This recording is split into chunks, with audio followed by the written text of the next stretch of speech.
Hi everybody, I'm PJ Johnson and I'm proud to once again bring you tales from the world of historic motorcycling.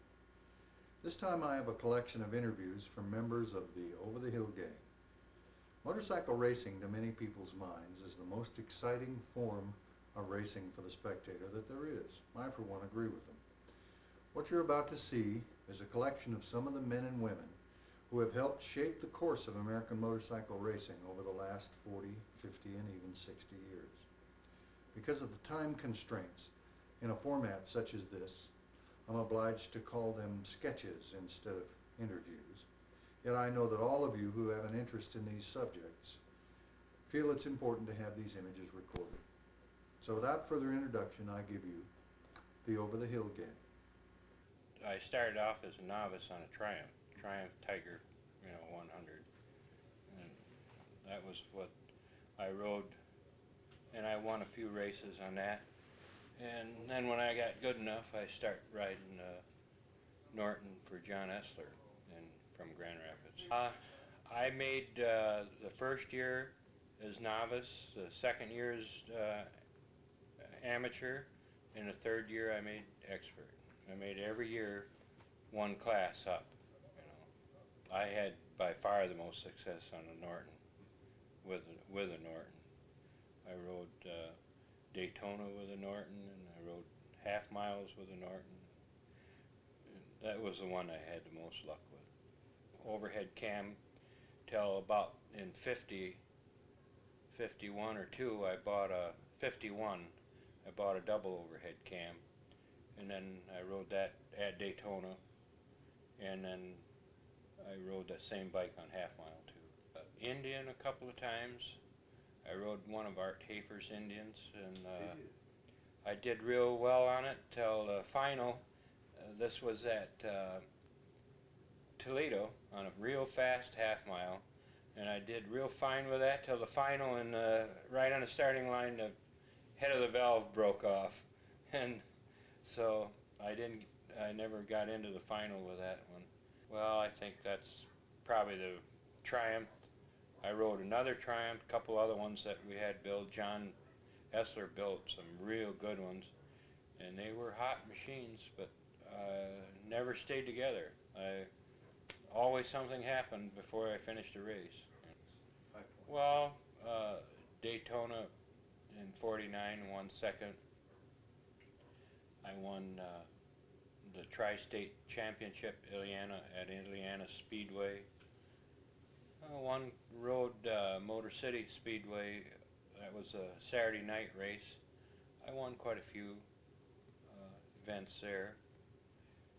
Won a lot of half miles in Ohio, but most of them weren't nationals or anything. They were just ordinary 4 and 3 star half miles. I'm trying to remember, how far were you behind Ted Evans? 7 seconds. And when he went across the finish line, I saw him, and he went down and he hit the flagman and broke his arm. He was just that little ways ahead of me. I had the old tight frame, and I think I was running faster than he was, but I couldn't get up on the blacktop. I had to go way wide, and he had the new style machine, and that's how he got by me. We fought it out for quite a few laps, and finally he got by me. What were the situations that led you to quit? Well, I got into, I had a garage business, and I got into a farm implement, Alice Chalmers dealership, and I had a lot of their machinery that they put on consignment in my yard and stuff, and they just, man, they were against me racing. They were going to pull the franchise if I kept racing, and so I didn't hardly dare do it. I had to quit. I used to go to quarter miles and stuff and do a little racing, what I could that they wouldn't know about, and so finally I gave it up. When your last race was? The very last one? Well, the last one was at Auto Auto City Speedway, near near Flint, I think, right? Flint and Detroit, right in that area, Auto City Speedway. And I run that one with a Norton on it. It was about a 3/8 mile, and I won the final, the eliminations and everything. And I thought, well, that's a good one to hang it up on. Oh, I don't have anything now but just some old jobs that I'm trying to collect up, and put together. Got a Triumph and an old Indian Warrior that I want to put together, and kind of looking for a square 4 aerial, but I don't have one right now. I guess Daytona was probably the in 1950 was the time when I had everything going for me, and I was right up in the top with all of them with a brand new Norton and just flying, and passed this bike. It was a Harley without hardly any good brakes, and I sat up going into the corner and let him know that it was going in the corner, and that Norton would stop so good, and he rammed me and come off about 100 mile an hour. But that was probably the biggest heartache, I mean, got everything ready and bought the new bike and run it in and tore it all down and went through it, checked everything that was wrong, and it was really running. It had it all that year, and it blew it. Yeah. Was in the bike business, so I started in '63 with Norton Ducati, and I had Norton Ducati and then BSA and a lot of Italian, two-stroke machines, and then I got a Honda franchise.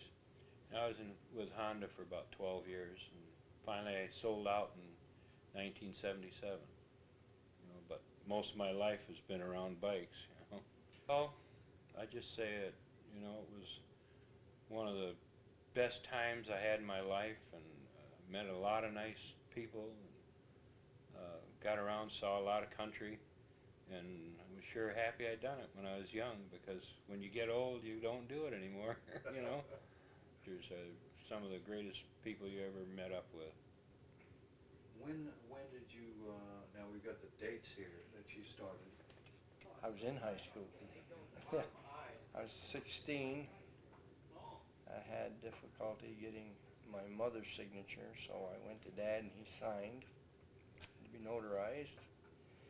And I started with a local dealer donating me a 350cc single, which is all he could afford, all he had. So I was competing against some of the fellas you'll see here today, Butch Bear, Bobby Bear, more fellas back on the east, the cow pasture circuit, against the 750. So probably I gained some cornering experience because I had to leave it wide open through there to stay anywhere near them. If I gained anything on the corner, I lost it in the straightaways. The first year I became expert, I raced just a little bit, and I had an invitation to go to England, so I took that up and went to the BSA factory. Tell me a little about that time. I had to get myself there. I had to borrow some money to get on a freighter in Montreal. And I was a long-lost 18-year-old when I got off that thing someplace in Wales, and some elderly person took me under his arm, got me on the right train, and took me with him under his arm to Birmingham, where I got off and got to the BSA. I think I was home sight before the boat got out of the St. Lawrence River. But I stuck it out, and I stayed through September of '49. It was always wanted to go back.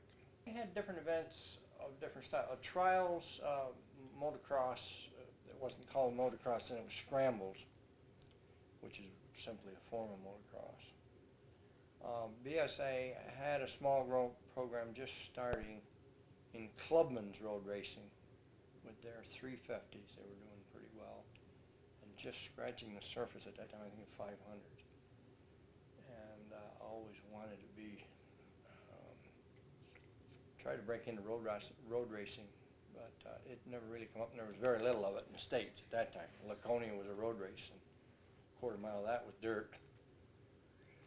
So everything led to, as far as England was concerned, led to just trials, the feed up stuff through observed sections of natural terrain, and mostly motocross.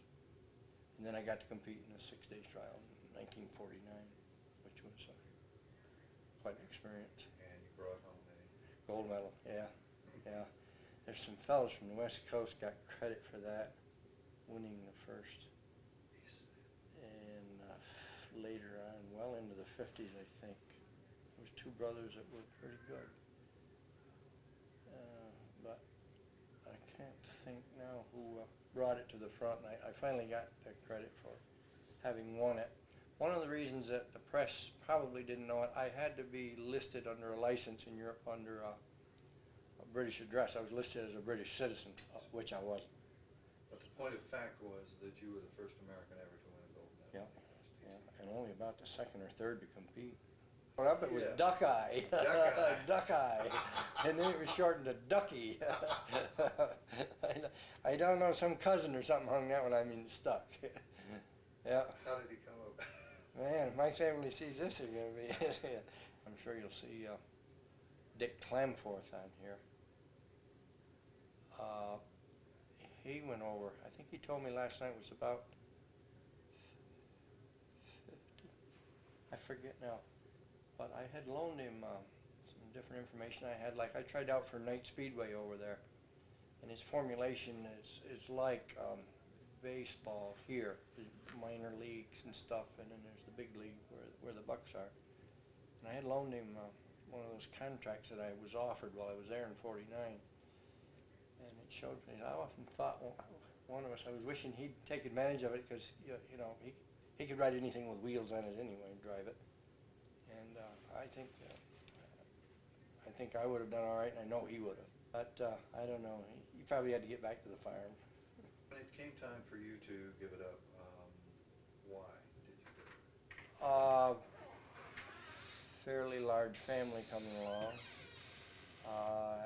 Moving back to my home state, it was a lot of traveling away. You'd done racing 5, 6 o'clock at night in Richmond, Virginia. You know, I had to be on a job at 8 o'clock the next morning. Just a burnout from road travel, mostly. You know, I would say that's the prime factor. And I'd had, what, the numbers say, maybe 13 years of it then, with the exception of 3 in the military. A toughie, I know. I just had a lot of fun knowing them, racing against them, competing with them and against them, and a hell of a bunch of good guys. That's if we were in that for the money, we were on the wrong track. Some of us got ahead that way a little bit, but we didn't buy no big farms from it. The kind of racing that you did was what? Your road, Laconia type. We have a place called Windber, Pennsylvania. Some other place down there. And they were dirt, or narrow blacktop right out through the close crop woods. Laconia was a little bit like that. In Daytona. And that was probably only, gosh, 10, 12%. Your rest was all your old half mile, quarter mile, short track. I did not get much mile dirt track in because most of that was this way in the Midwest. We didn't get that far away from the East Coast many times. So not too many miles on the East Coast.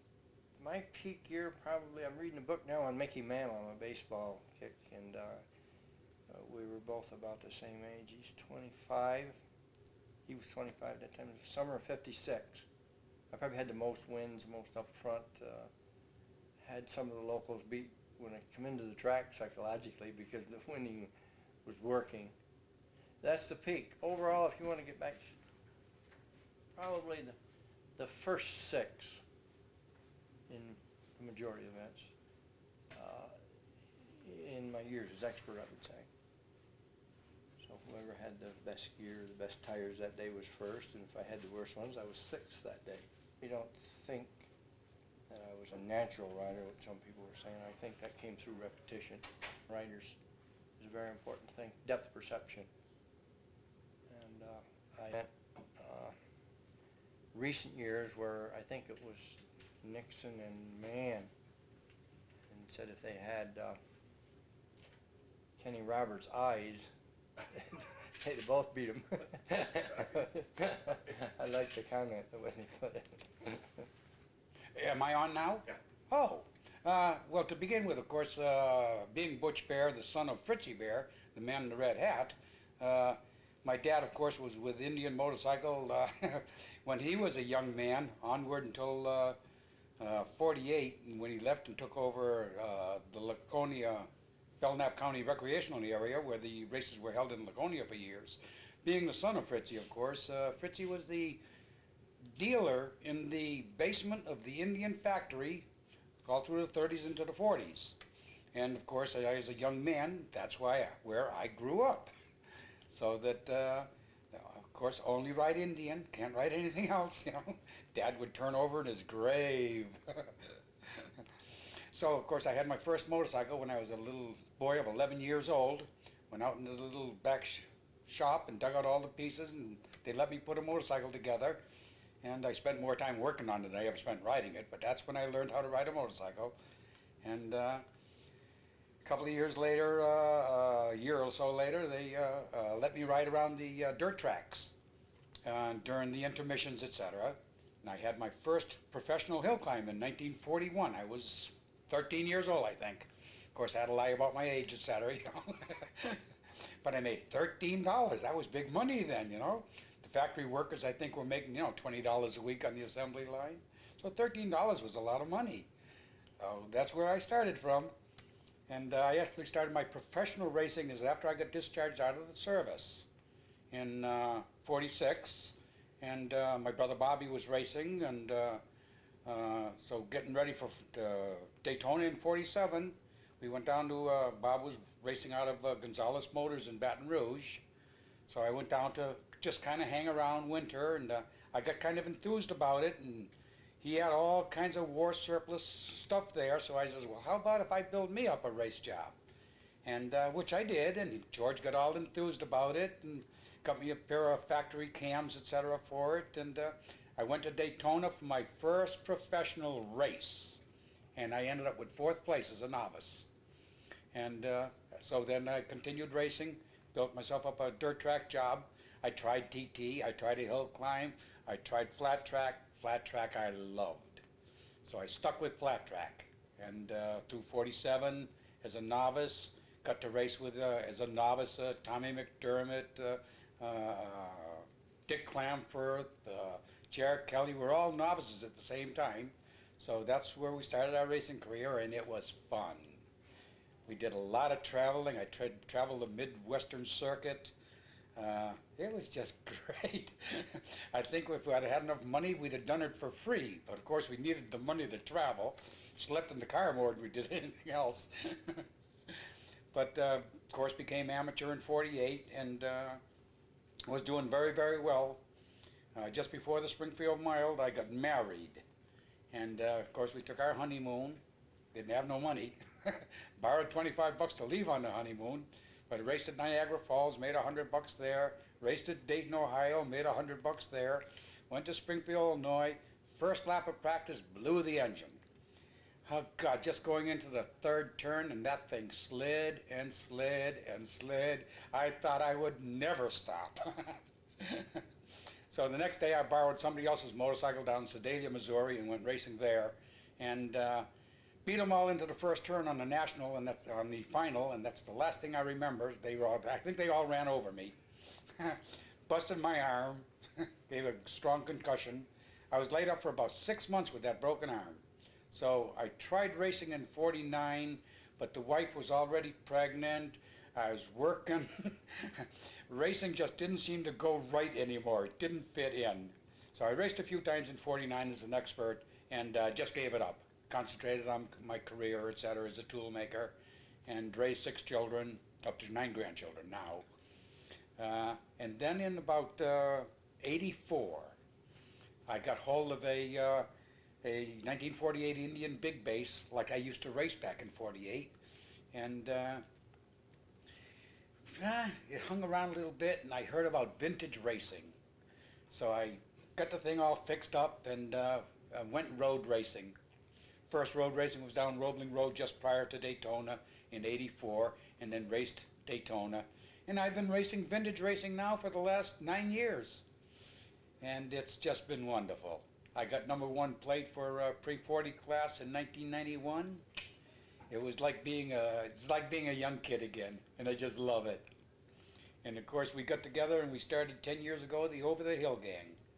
I come up here to visit Dick, and Wild Bill was here, and we got to talking, and we said, we ought to get an annual get-together for old-time racers.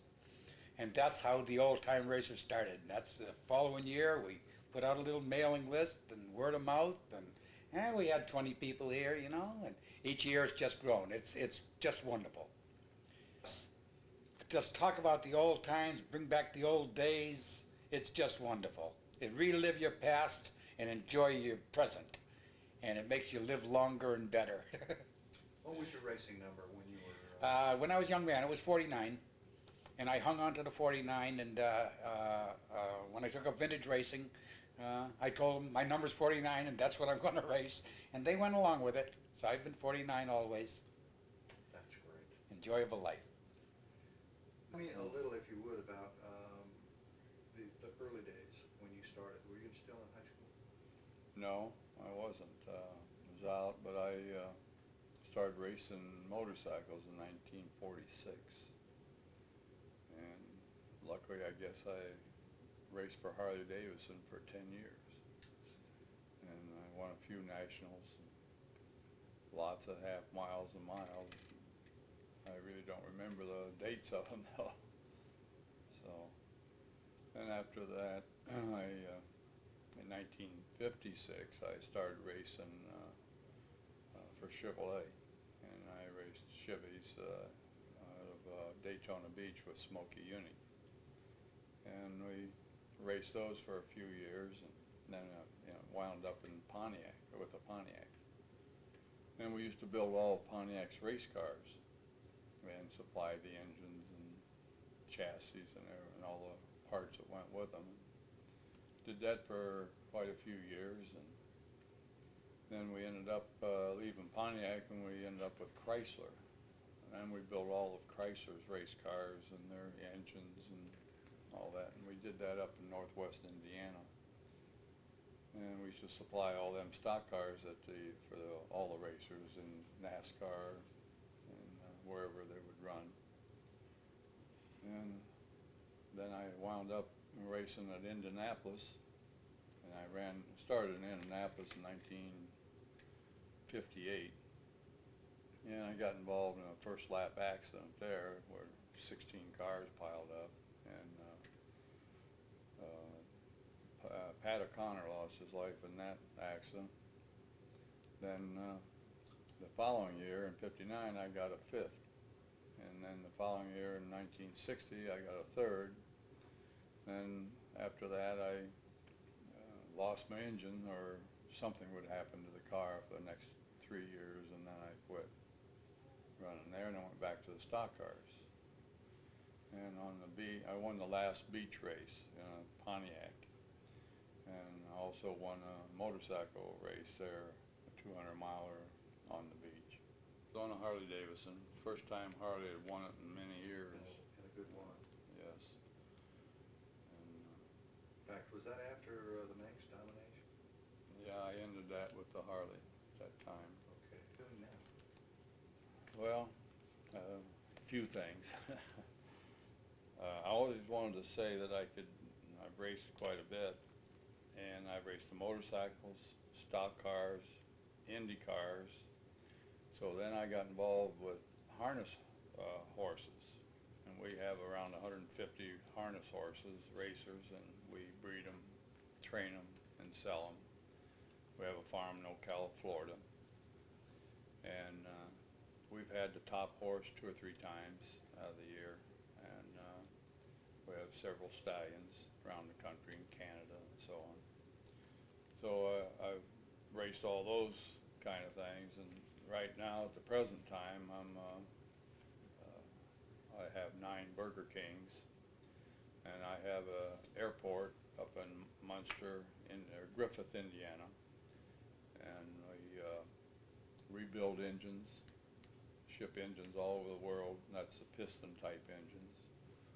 I have a charter service. We charter jets and do a lot of transport work that way. We have 4 jets that we run. So, I also have a parts house in Owensboro, Kentucky, and we sell aircraft parts there, engine parts. And outside of that, I don't have too much more to do. Well, it was a great experience, and I met an awful lot of fine people when I was racing a motorcycle.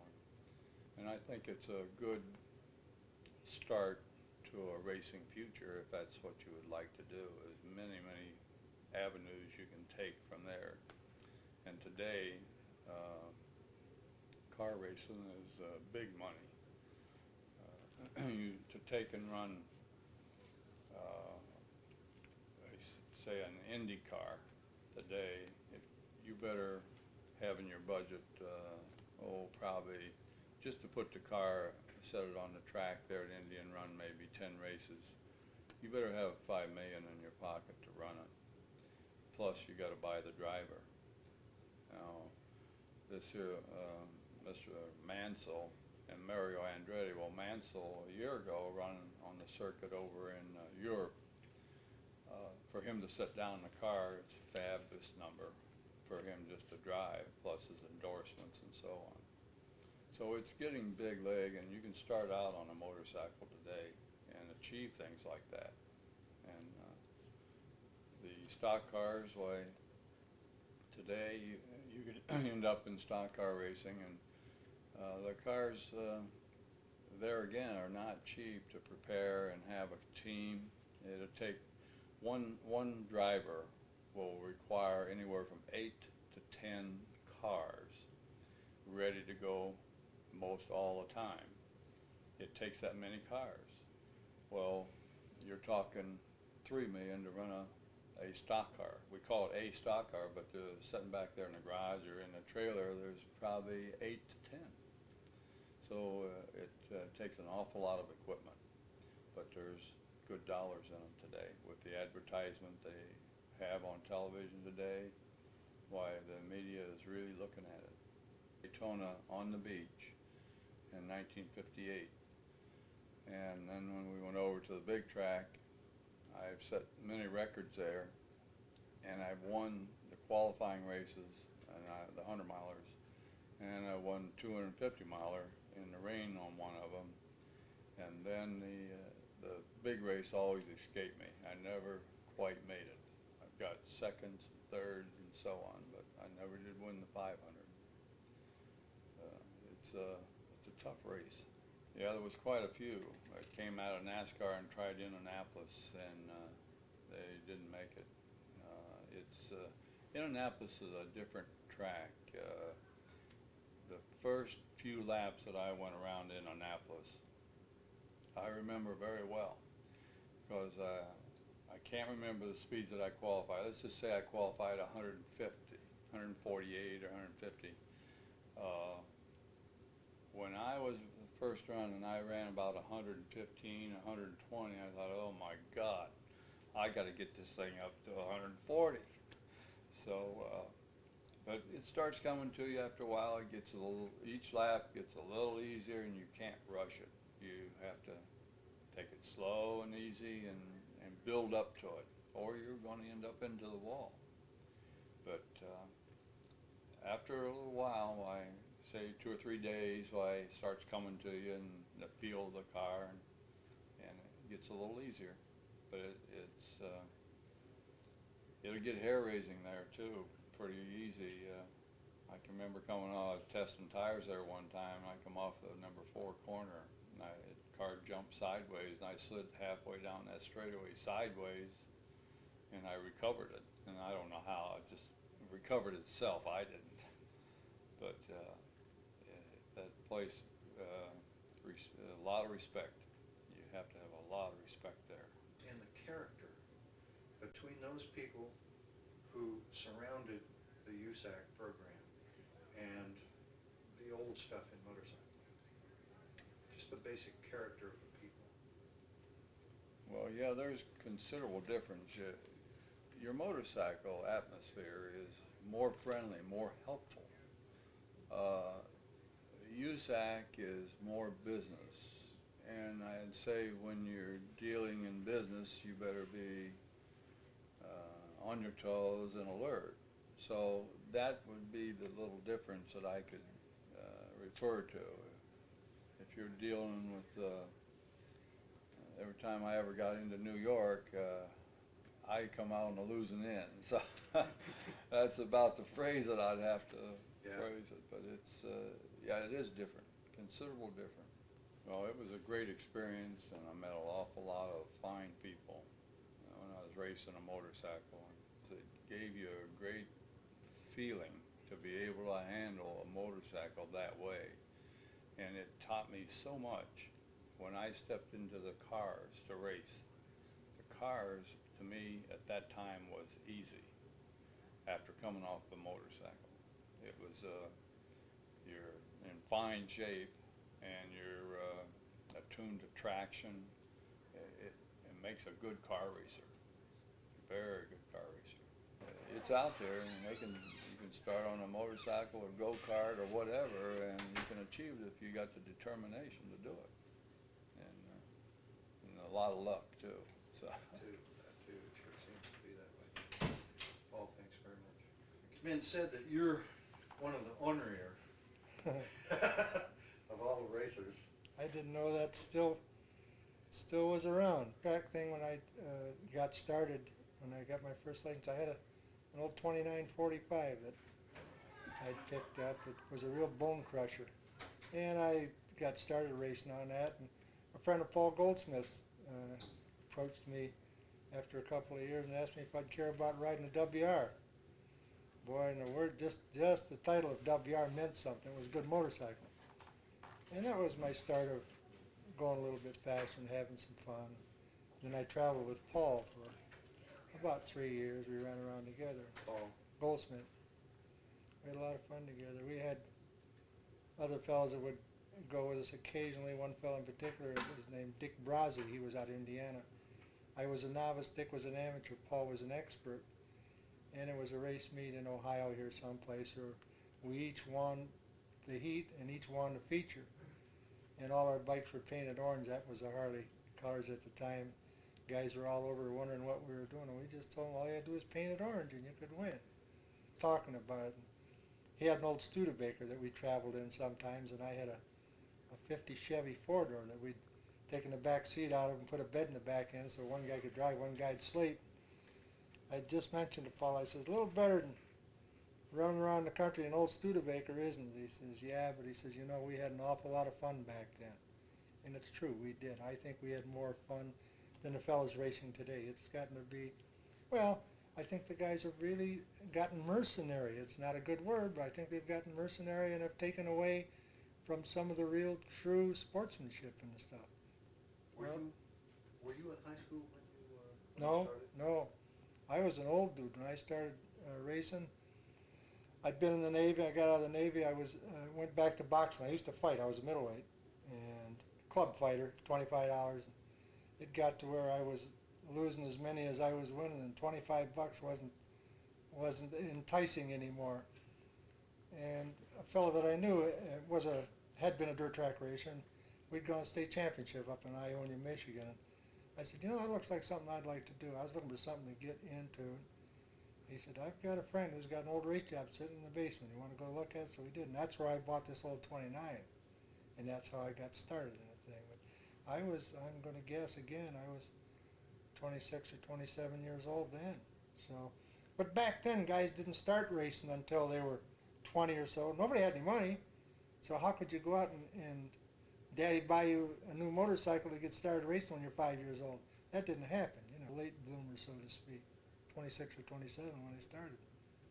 And I raced up through, I shouldn't say I raced, I was still riding at race meets and I think 61, 62 probably the last time I ever climbed on a race job professionally. But back then you could stay alive and run 10 years. Today the guys don't last that long, you know, they run a lot faster, a lot harder. The little tiny edge that you need is a lot fussier this time than it was back then. You don't make up the mistakes now that you could back then because they're so fast. Class C then was what they had set up as true Class C is not the same story today. Class C pretty much restricted to motorcyclists, so they were pretty competitive all the way through. The British stuff versus the American stuff, whatever. All the motorcycles were relatively close. There was a difference in cubic inch displacement, but at the same time we were on side valves versus overhead, so it pretty much evened out, and consequently we had a lot of good close racing with different make motorcycles. Not so today. There's nobody building competition machines in dirt track, you know, other than Harley Davidson. But back then, a lot of the guys that you see out here, you hear the conversations, oh, BSA and Triumph and Indian and Harley and Norton, you know, just a real mix. And it was the Class C rules that made it like that. It was a nice setup, really. We all had our complaints about it. Nobody was satisfied with it, but it was true of the entire circle. So it was, I thought, pretty fair competition all the way around.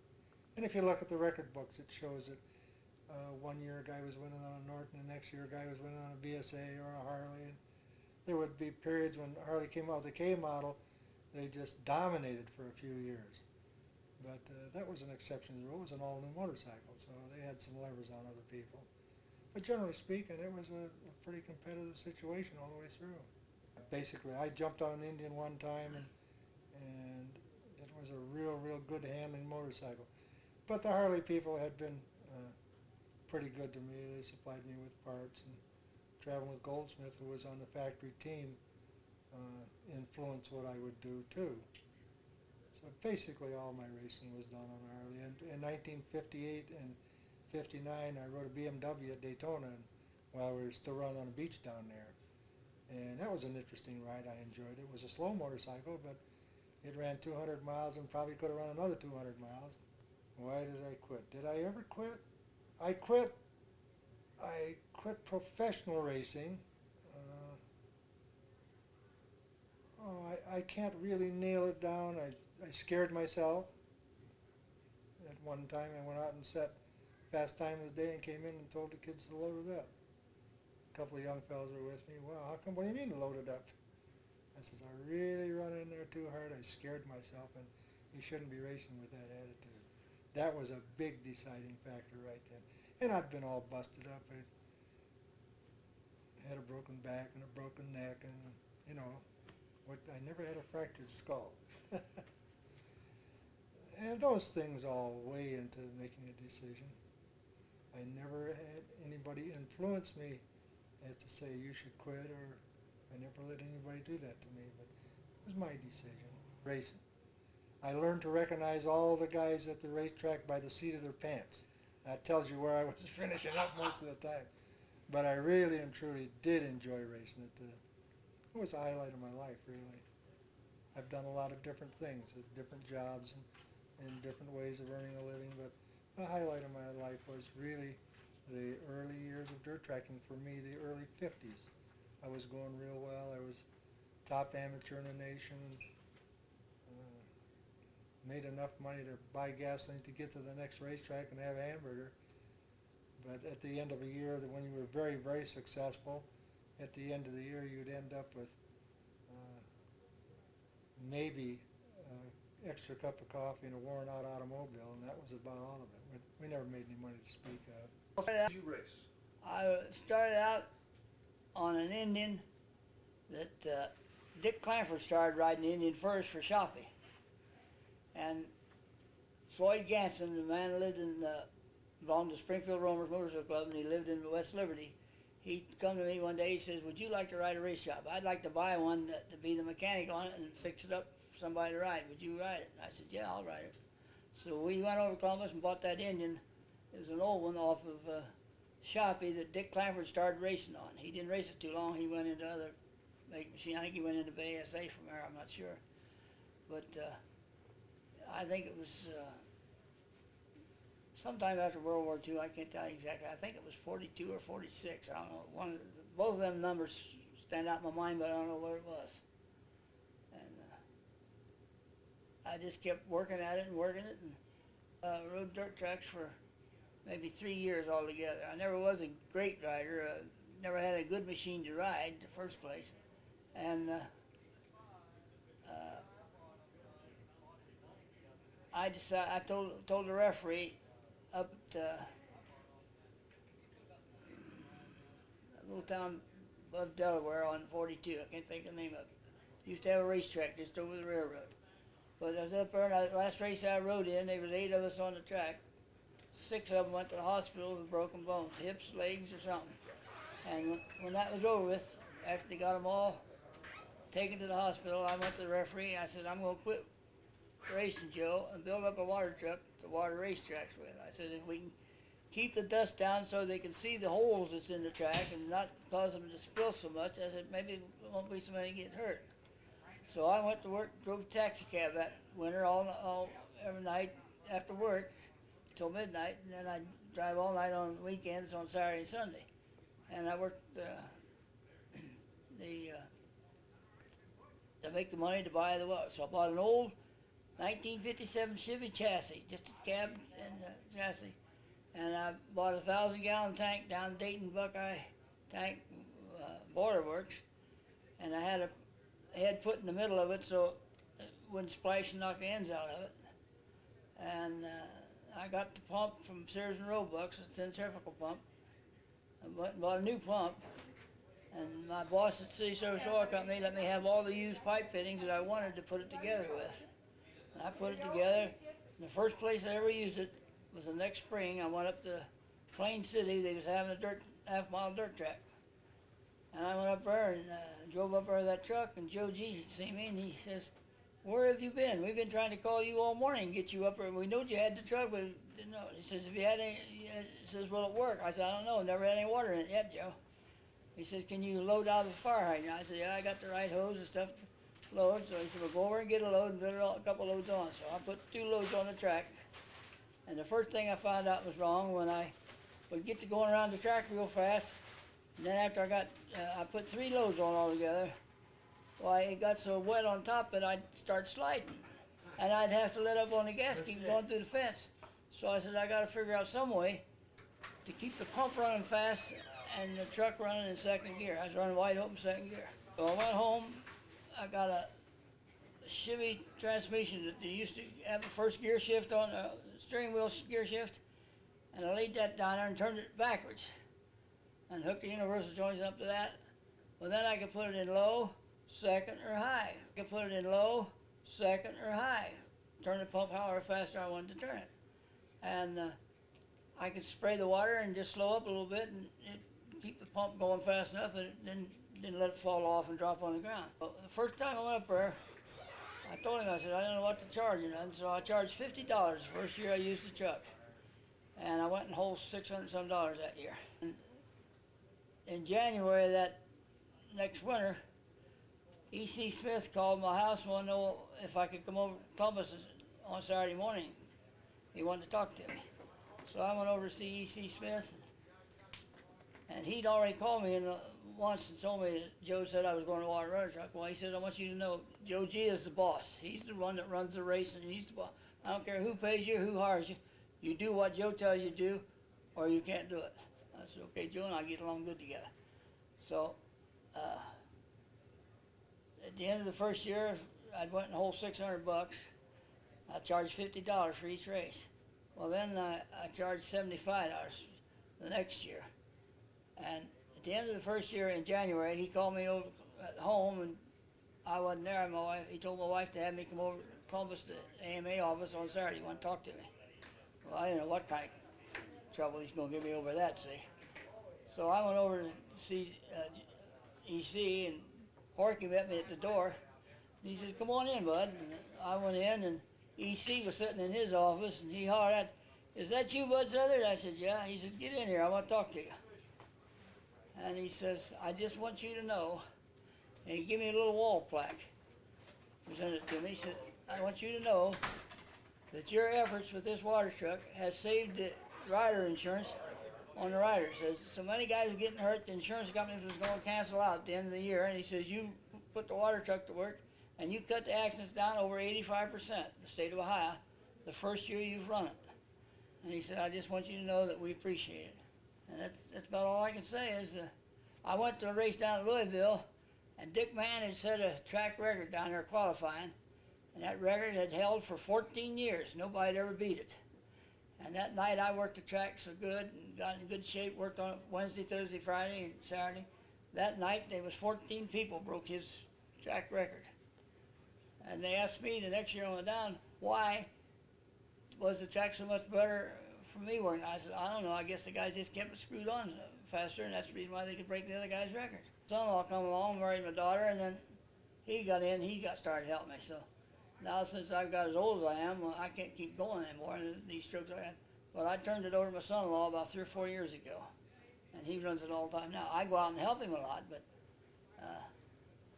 I don't do it myself because I can't get around good enough anymore. That's been my pride and joy all my life is since I started it. Sometime right after the war, I was 42, 46 or what year it was. But right after World War II was out and they first started having races again, you know, they quit having them during the war. Started again, and Joe G was the referee then.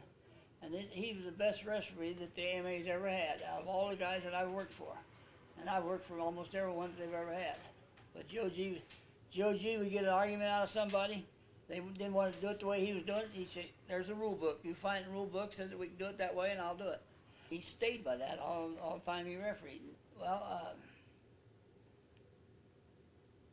stop me. I can't think what I want to say now. Oh, well, that's fine. You were going to tell me about when you had done your last race. When I done my last one, You last won, race, and then you told. the last race I done was down at Louisville, year before last. I went down and worked the Louisville race, a half mile. What I wanted to ask you was first, in the first years of competition, what did you ride? Indians almost exclusively. Yeah, Indian 101 Scouts they called them. That's because one of them set a record of 101 miles an hour way back in 1929 along in there. That's why they call it a 101. Beginnings of Class C in 1933. I was among the first. And you were one of the individuals who described to me how different the tracks were back then than they were when guys like Bud showed up on the scene. Well, terrible is the word. They were rough, dusty. They didn't use chloride. They put a little water on a hot day. It was gone before they got the guys on the line ready to race. It was pretty much a cloud of dust. You had to get out in front quick or you couldn't see anything. A half mile, or some mile, quarter mile? Third mile, half, and mile. Oh, there was also 1 5/8 mile track over near Dayton. I think they called it Fairfield Speedway. It was 5/8, pretty steep bank track. It was a good one. I won 2 final events there in 1 year. I beat the whole factory Indian team twice, 2 races And in 1 year, in 1938, 37, and that was it, 37. And They used to call them the Indian Wrecking Crew. They usually move into a town, and about 6 of them, they'd take first 6 places, but they didn't those 2 races. I broke up their fun. The first 2 races at Daytona Beach, and they were on the beach, the old beach road course. You know about it? I rode in 37 and again in 38. and how did you come out? Lousy. 1 year I fell off and knocked myself half out, picked up the bike and rode straight on down the road. Instead of cutting through to the beach part, I rode on down to the end and piled off into the palmettos, unconscious practically. Some fishermen saw me go in there and they got me out and took me back up to the race course and give me to the officials. And the next year, I had the Indian pumped up a little too hot. It was about the fastest thing on the beach, but it blew up before the race, and they didn't have time to fix it. So that was it on the 38 year. So I actually rode it once and a half. You decided after a certain point to stop racing.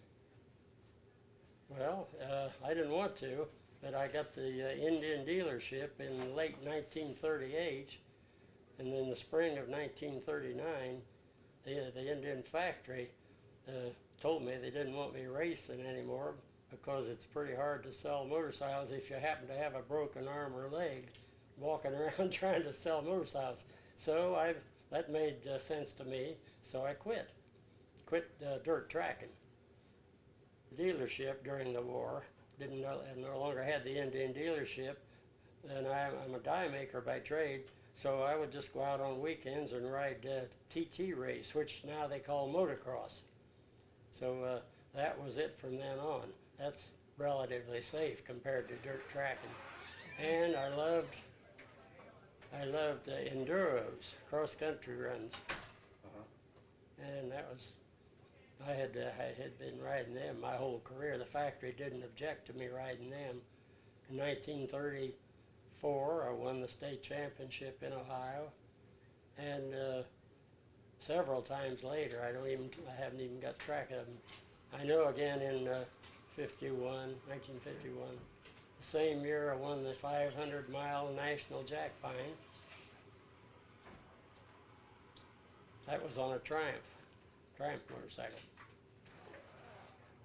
So right after that win at the Jack Pine, my Triumph factory started selling motorcycles so fast that almost every entry in the enduros was Triumph, believe it or not.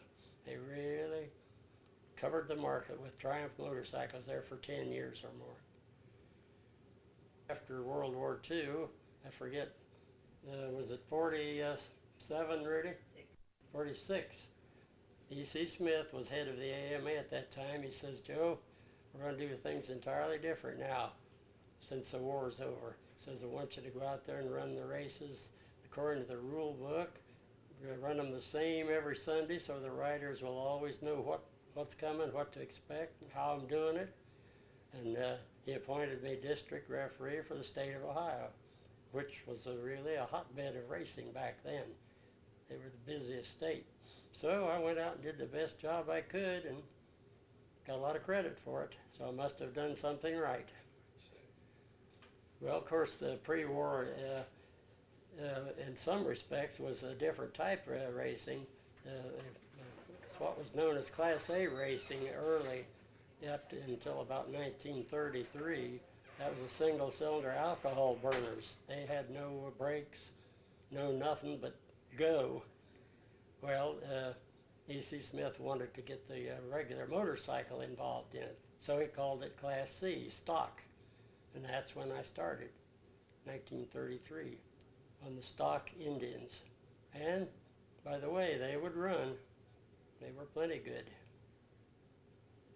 And then after the war, why, the factories got into it pretty heavy, backing the riders, and from then on, it became pretty much a show for TV. You know, a lot more finesse maybe, but kind of eliminated the stock racers. You can't compete with factories. Regular guys cannot compete with factory riders. So nowadays you've either got a factory ride or you can't win.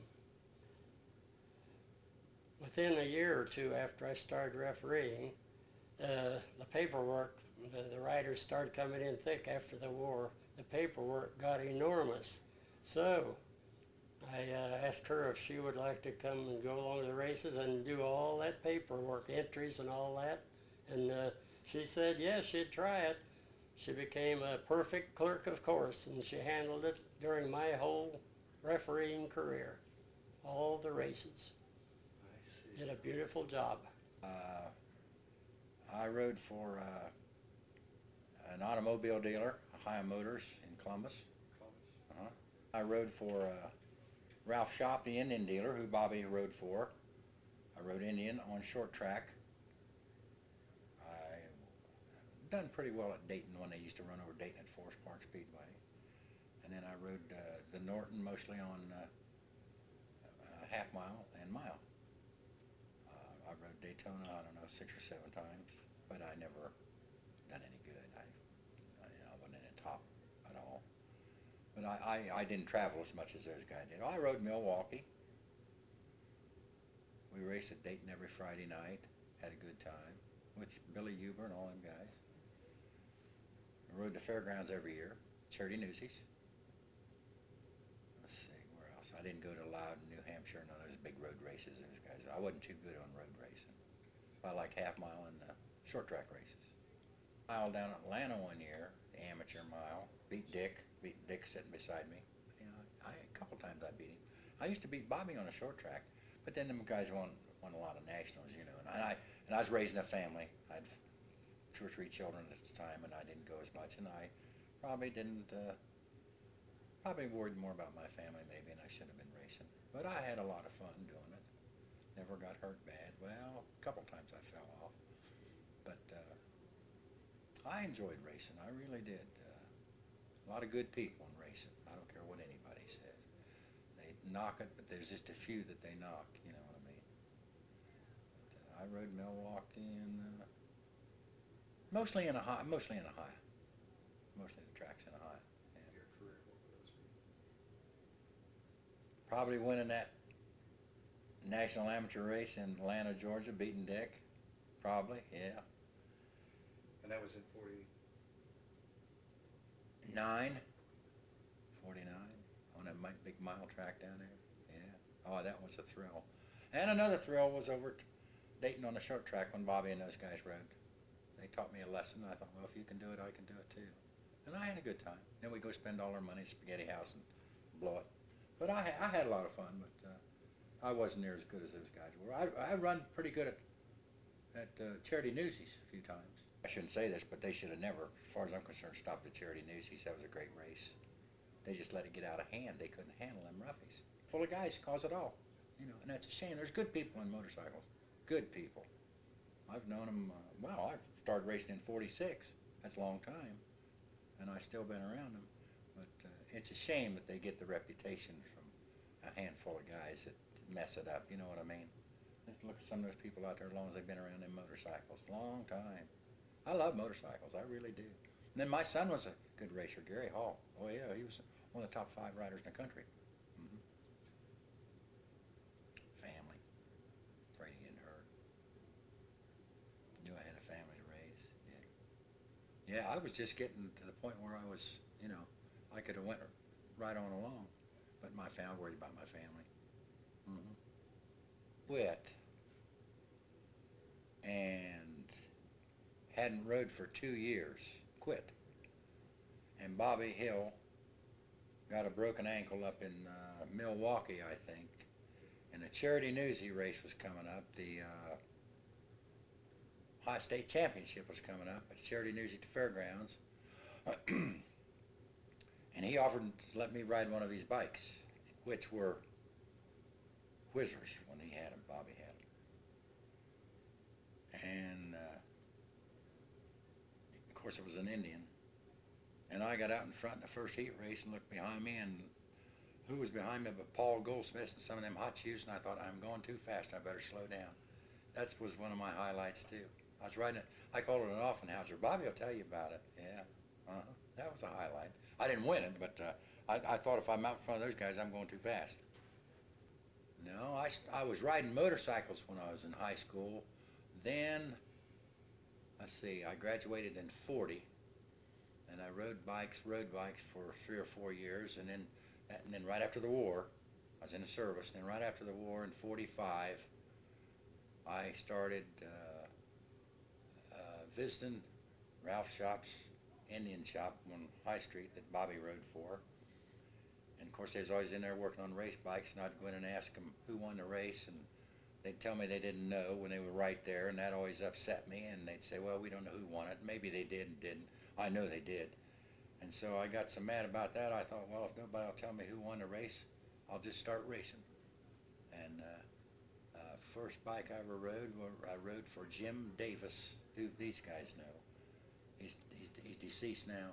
I started riding for him, and I rode a aerial single. The first race I ever rode was Steubenville. Won $15 and thought I was a millionaire. Pretty good. I jumped from like Dick, I jumped from a novice the first year. I was good enough to go to an amateur, and I was good enough as an amateur in 1 year to go to an expert. So in 3 years' time I went, which is pretty fast to be going.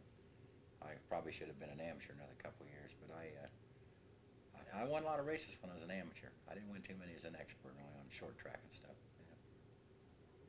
Yeah. That's the size of it. Oh, I think it's an honor to know them all. Definitely an honor to know them all. Yeah. Good people. These are good people, really. I don't have no brothers or sisters. So I like people. I always wished I did have, but I mingled good. Then when I quit racing, I rode endurance runs. You know, you go to that when you're done. I rode a lot of them and had a lot of fun with them too. Yeah. My wife went. Of course, we always took our kids. I got 4 children. We took them to all of them. But I really enjoyed it. I really did. Yeah. Well, I rode Laconia 100-mile road race up there. I got a 3rd up there. And the Daytona, I rode that 3 times. My best finish was 9th. And I got 2nd in the national 80 cubic inch at the TT races at Marion, Indiana. State champion on TT races. And most of my racing was TT. And then quite a bit of short track at Cleveland and Detroit. And the year we run up at Bedford at Cleveland, I was high point man for the season and won most of my races up there. Except one time the handlebars came off, I lost that race. And Detroit, I won some races, but not near as good as I did at Cleveland. We used to joke with the guys from Detroit. They'd come down and I'd beat their ass on on Friday night, and then Saturday night they'd say, well, we'll get even with you tomorrow night. They'd head back to Detroit, and they usually did. I'd end up 2nd or 3rd or 4th or wherever. TT race, I won a lot of TT races, and which I really enjoyed. I didn't ride a whole lot of half mile, a few. I never particularly enjoyed riding half mile, and which is just a personal thing. And I rode a road race. I rode Daytona 3 times, I mentioned, and Laconia, the 100-mile road race up there, which I enjoyed it very much. And that's about it. You found yourself running Harleys all the time. Why particularly that you ran Harleys? Well, I rode Harleys on road bikes, and really there wasn't anything available except Harleys and Indians at that time. And they had a Harley dealer in our area. There was no Indians being sold in our particular part of the country. And I started out on 1925 Harley. I took the headlight and the fenders off and went to a TT race, rode it, and put it back together and rode it home that night. And that's what we used to do. We'd ride our bikes to the races, race them, and ride them home. And then later on, we got sophisticated. We got trailers and started hauling one on a trailer and going in a car. I had 2 children, had twins. And it decided it was time to quit and devote my time to them. They were growing up, and I quit because of that. I got away from it for several years, and meeting a few people, and then starting the Overhill gang started up, and it's fun to meet these old people I raced with. They'll hate me for that. But it's fun to sit around and talk, and you hear a lot of things now that you didn't hear when you were racing, both good and bad. Tell me. But, up to Ionia a couple weeks ago, they had the 12-mile national up there. There was about 15 of us old riders up there, and they got us to ride a bike around the track once and interviewed each one. And Leo Anthony and Paul Goldsmith, Art Hafer, several other riders there, and it's just fun to talk with them.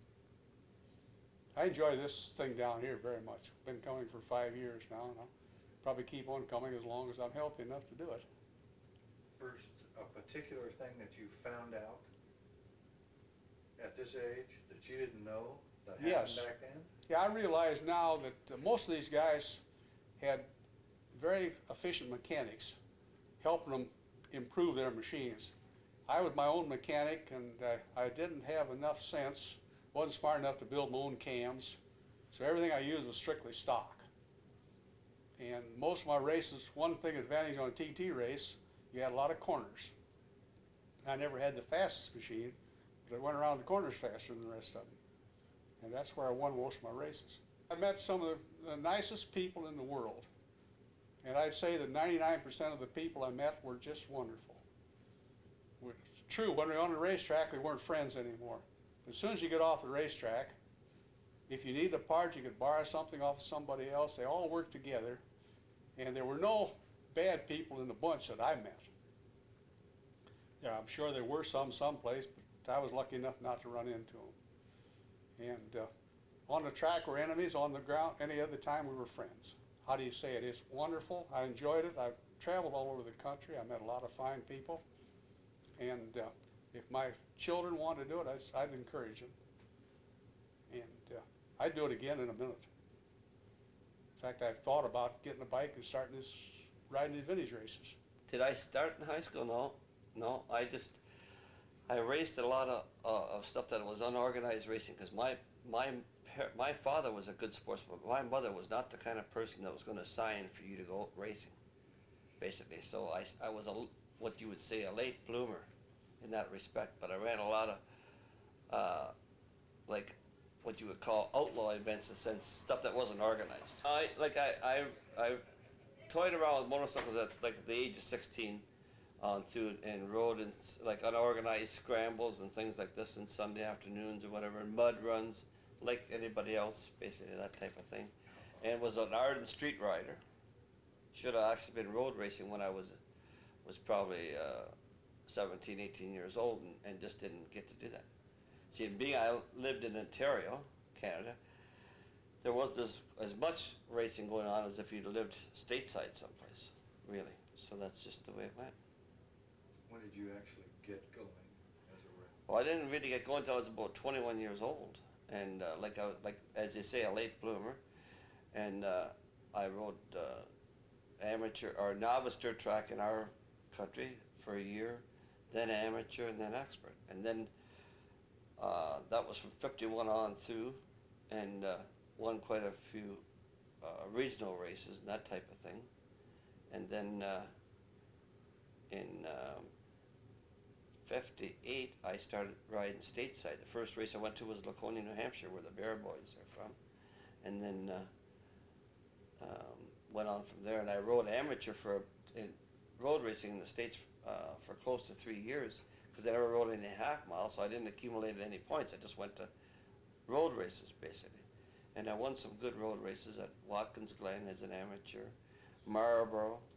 I raced at Laconia, and then I had accumulated enough points that I rode some dirt track stateside, and still raced back in Ontario and Quebec and places like that. And I went to the beach, the last time on the beach with Richard, and rode a matches for Indian.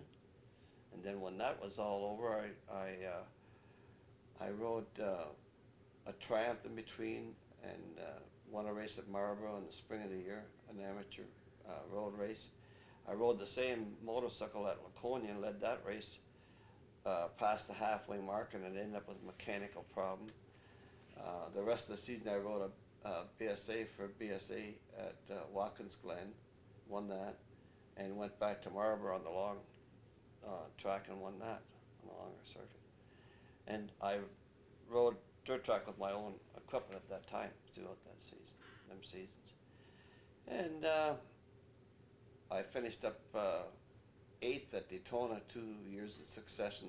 The first year I was running in second place until about midway through the race, and ended up with clutch problems. So that put me back to 8th. But it was a good experience. And back in 57, I should go back, I was #1 rider in Canada, had high points, and this was combined like what was normally here. from road racing, dirt track, scrambles, and I even did a little hill climbing in the off season, the fall of the year. And in '63, I was Canadian National Dirt Track Champion at a place called New Hamburg in Ontario. And then I raced a few times in Quebec and won a few of their regional championships. And then I also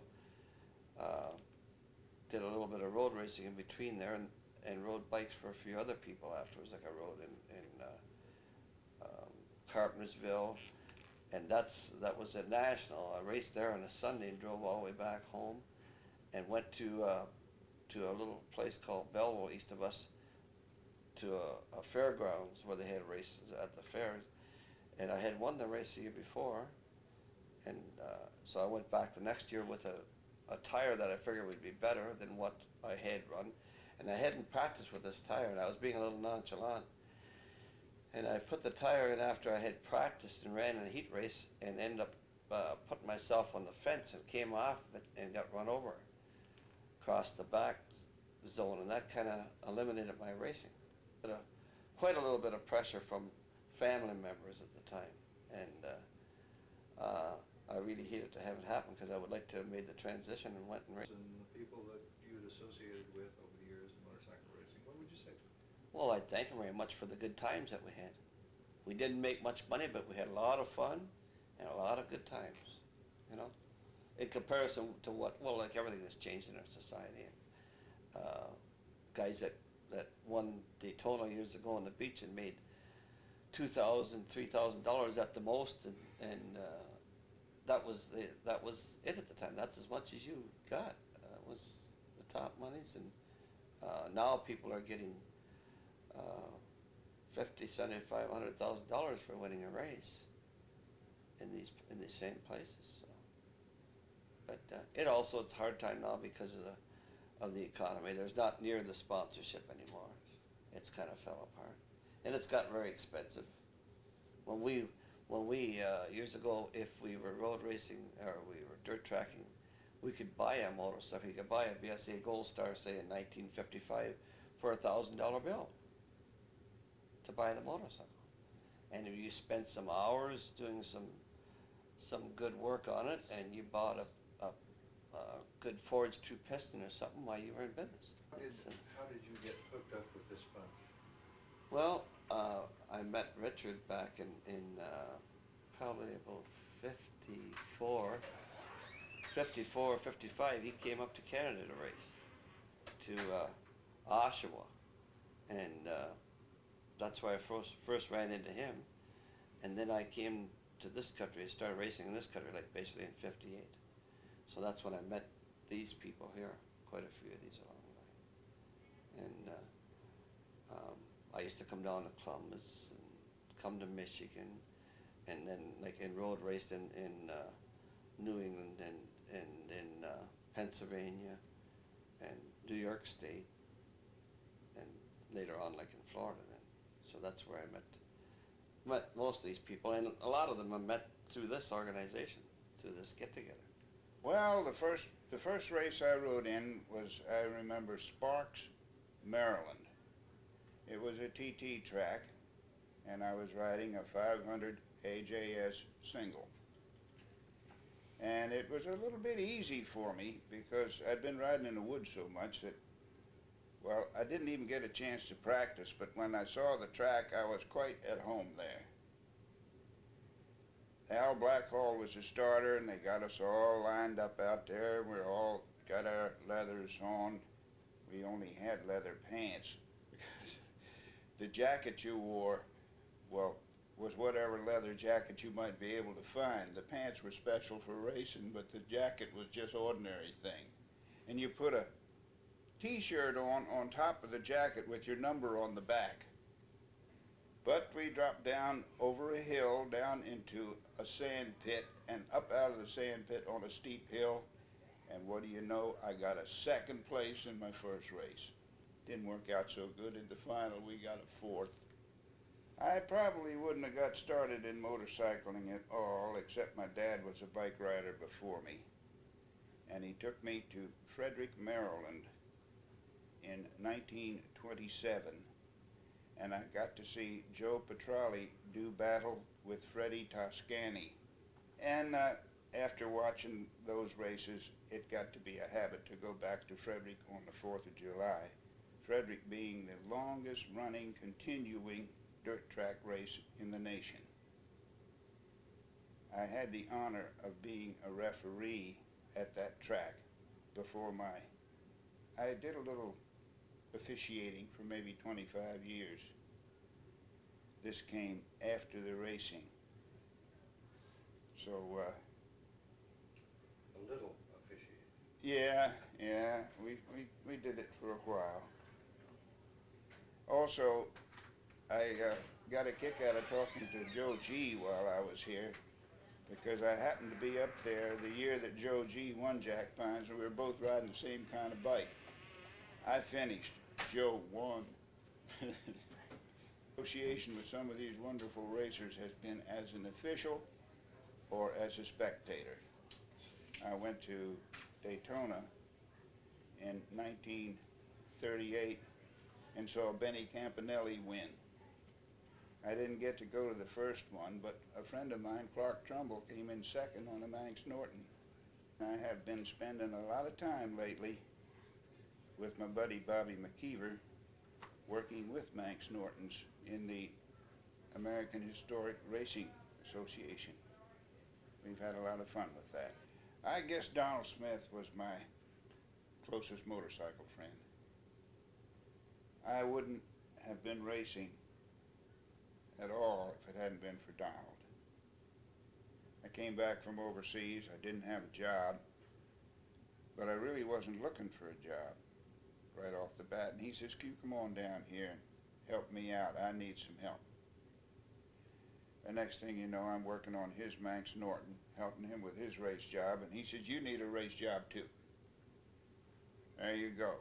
Johnny Hostetter, who at that time had Allied Motors, says, "Bill, there's one over there that we don't need. Build it up. Take what you need, build it up.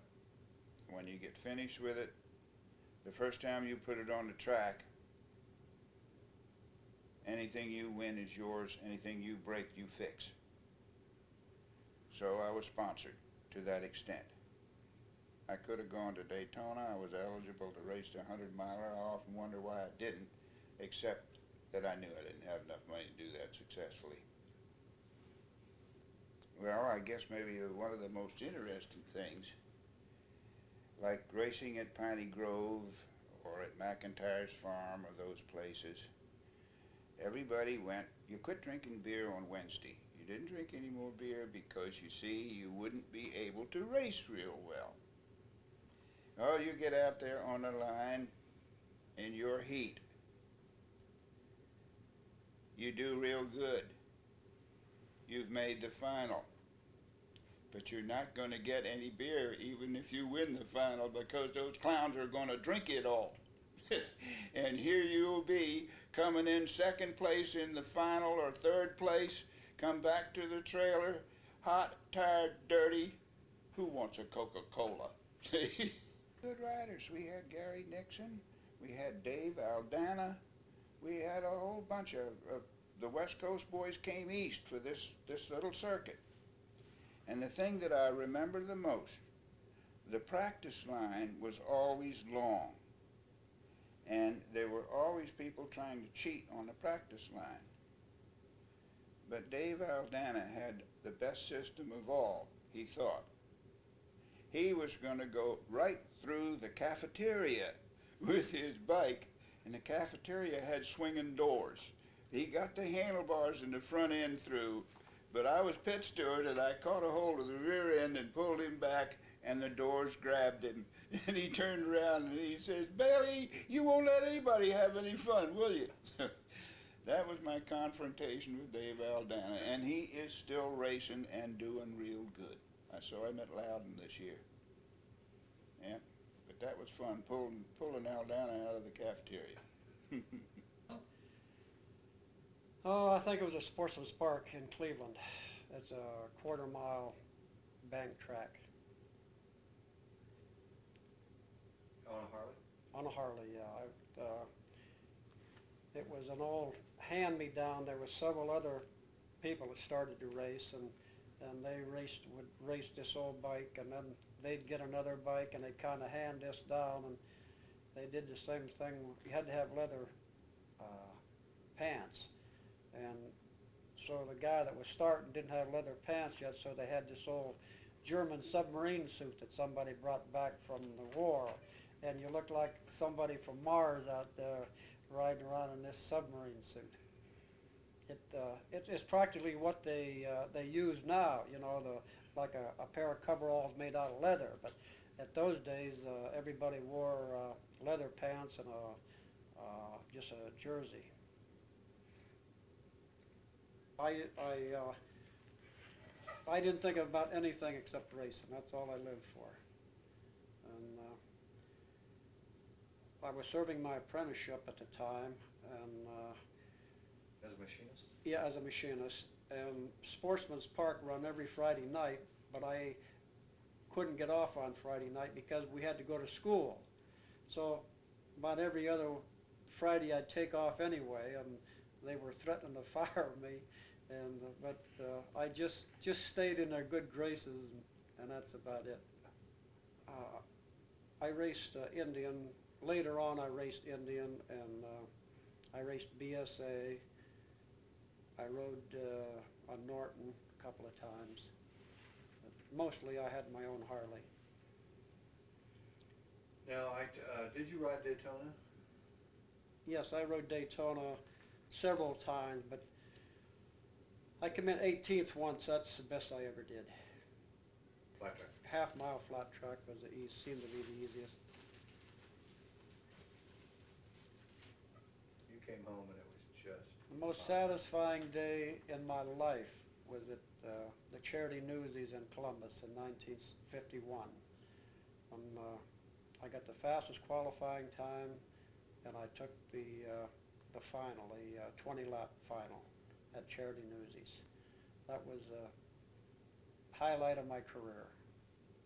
And I ended up the year being High Point Amateur in the United States. I was pretty proud. I'd say. But I kind of planned it because when you get so many, at that time when you got so many points in one class, they moved you up to the next. So in 1950, I felt pretty comfortable in flat track, but I didn't want to be moved up. So I watched my points, and when I got just about as many points as I could stand without being moved up, I started riding TT. And so I rode mostly TT that year. And then when I was moved up into amateur,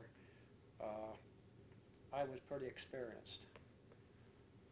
The toughest one I remember is the only race that I ever quit without something happening to me. I was racing a BSA at Altoona, Pennsylvania. And for some reason, the Kickstarter was gouging into my shin. There wasn't any way that I could move my leg where that thing wasn't gouging into my shin. And I think the race was half over, and I pulled off. That was the only race that I ever flat out quit.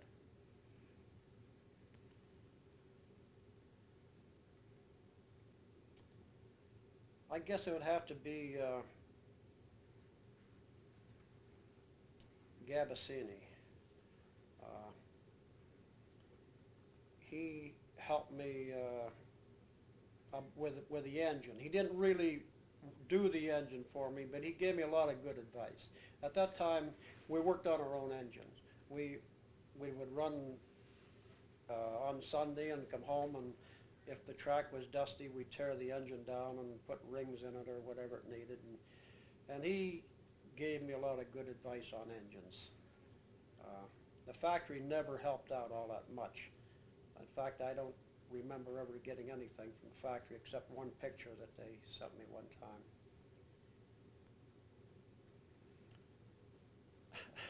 I just say we had one heck of a time, that's all, and I'd like to do it again. Way before you raced. Well, my first motorcycling was in 1929, just right after I graduated from high school, which I graduated out of Plattsburgh High. That's near Springfield. And in 1930 then, I purchased a 1925 Harley Davidson from the traffic cop that used to be in South Vienna. I bought his old machine, a guy by the name of Bill Crable, and I remember it very well. And right then's when I joined the AMA right after that, so I could ride in this hill climb that H.B. Kennel, which was a Harley dealer in Springfield at that time. And my brother then turned around and bought H.B. Kennel's Harley Davidson agency out there in Springfield. And what did he have for stock? 1 bushel basket full of stuff. But he was able to, anything that anybody wanted he didn't have, he could get it the next day from Farrell's in Columbus, see? And of course then finally after he went back into Farrell's working, he married Miss Farrell then. H.B. Kennel did, yeah. He was quite a fellow. Now he himself was a motorcycle hill climber, professionally. And that's the reason he had this hill climb there in Springfield, because he enjoyed hill climbing. And of course now that hill is all houses nowadays, so you couldn't even have a hill climb there anymore. Then, so that I and my brother together bought Kennel out. And then in 1934, I dissolved partnership with my brother because he got married, so he had another keeper to keep, and the place didn't make that much money. And I already had a job with the Leffel Water Wheel, which I was a layout and design for them in Springfield. And I worked there for 11 years. Then in 1937, came along and Bill Carpenter wanted to sell his place in Lancaster, Ohio, the Harley Davidson dealership. So I turned around and bought Bill Carpenter out there in Lancaster. Now Bill Carpenter's brother was a wrestler, and he was a world champion wrestler, along with my wife's cousin, which is also Foss Gossard. He was also a world wrestler with the Carpenter. And then, of course, our war years came along, and then I had went to work for the National Supply Company, P.J. Shovelins, making diesel engines and old gas engines for the oil fields and stuff. And that was my main work. I spent 33 years at that layout and design for diesel engines. And the war came along, and I was on deferment because I had 3 Navy jobs on my table at the same time. When I went in and told the boss, I said, "Hey, I go to Columbus tomorrow for my examination." He says, "What, is anything wrong with you that you won't pass?" And I said, "Well, not a damn thing I know of." And he says, "Well, by God, wait a minute here." So boom, about 5 o'clock he came back and he says, "You don't have to port Columbus tomorrow." So I was on deferment from there on. So I didn't have to go to war, but I was on diesel engines, and I put on the first turbocharged engines for the Navy, and so that kept me all through the war. And so that in 1943, I purchased an 80-acre farm for a motorcycle playground. That's the main thing I purchased it for. And that's what we used it for, because I had a hill for hill climbing, and I had good level fields for field events and what have you. So then, then I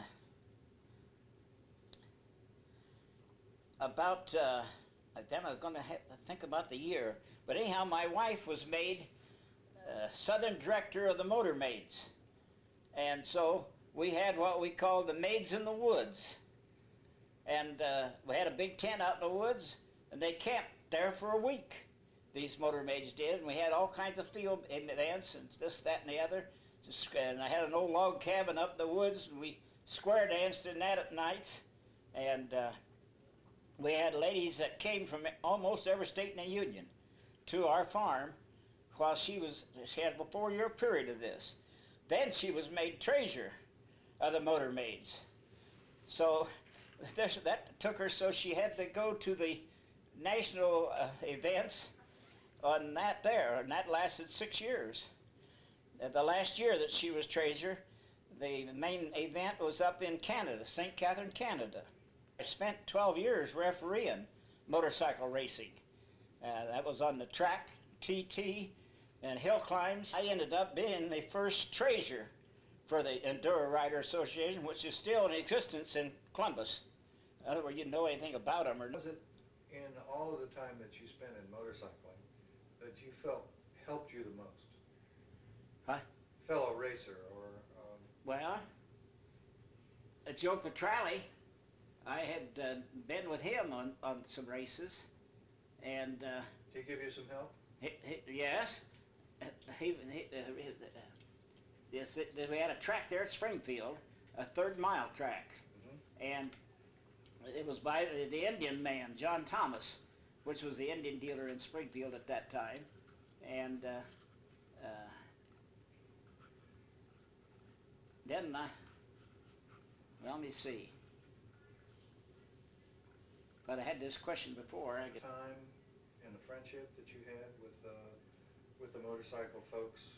I sure did, or I wouldn't have stayed with it this long. What are motor maids? A group of women that own and ride their own motorcycles. And they got together starting in 1940, and they've been going ever since.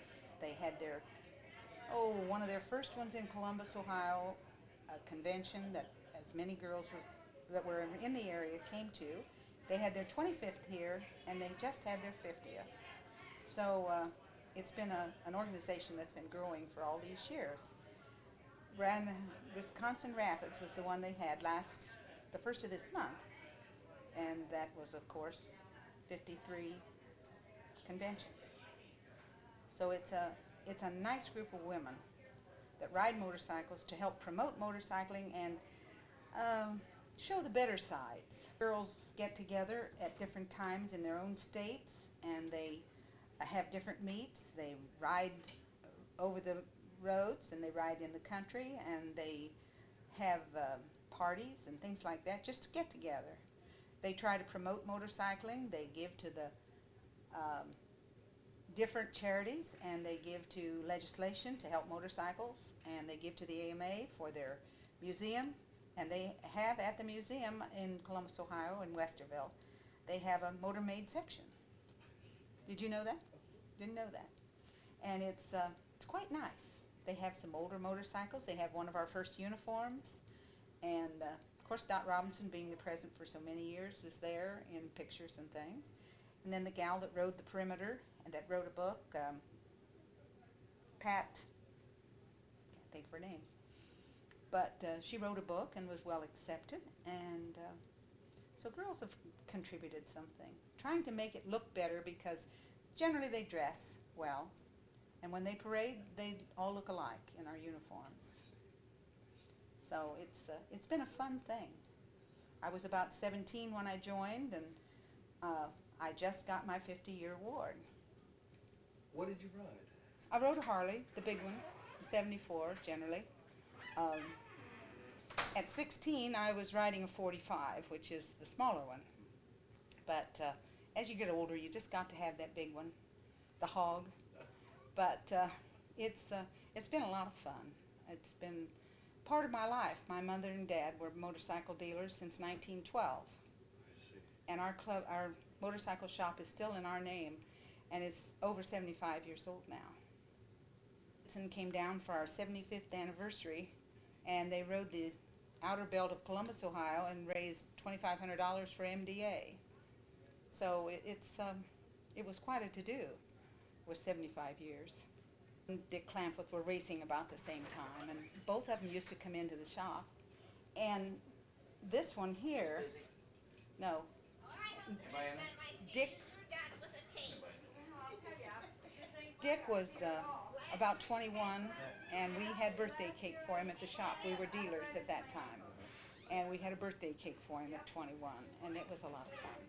But I took Nancy with me on a motorcycle. I said, there's someone you just got to meet. And I told her he was a #1 racer, and he was cute, and he was nice, and you just got to meet him. So she and I, on a motorcycle, went to Springfield, Illinois, and when he won the 10-mile national. And then she flew to Milwaukee the next week, I guess, to be with him for that race. And 3 months later, or 4 months later, they were married, which was a fun time, too. We all went down to Nancy's family home and had a big party. Bill Tooman, the racer, was Bobby's best man, and I stood up with Nancy, and we just had a ball that weekend. It was a fun thing. Those were all the good times. He was a fighter pilot in World War II.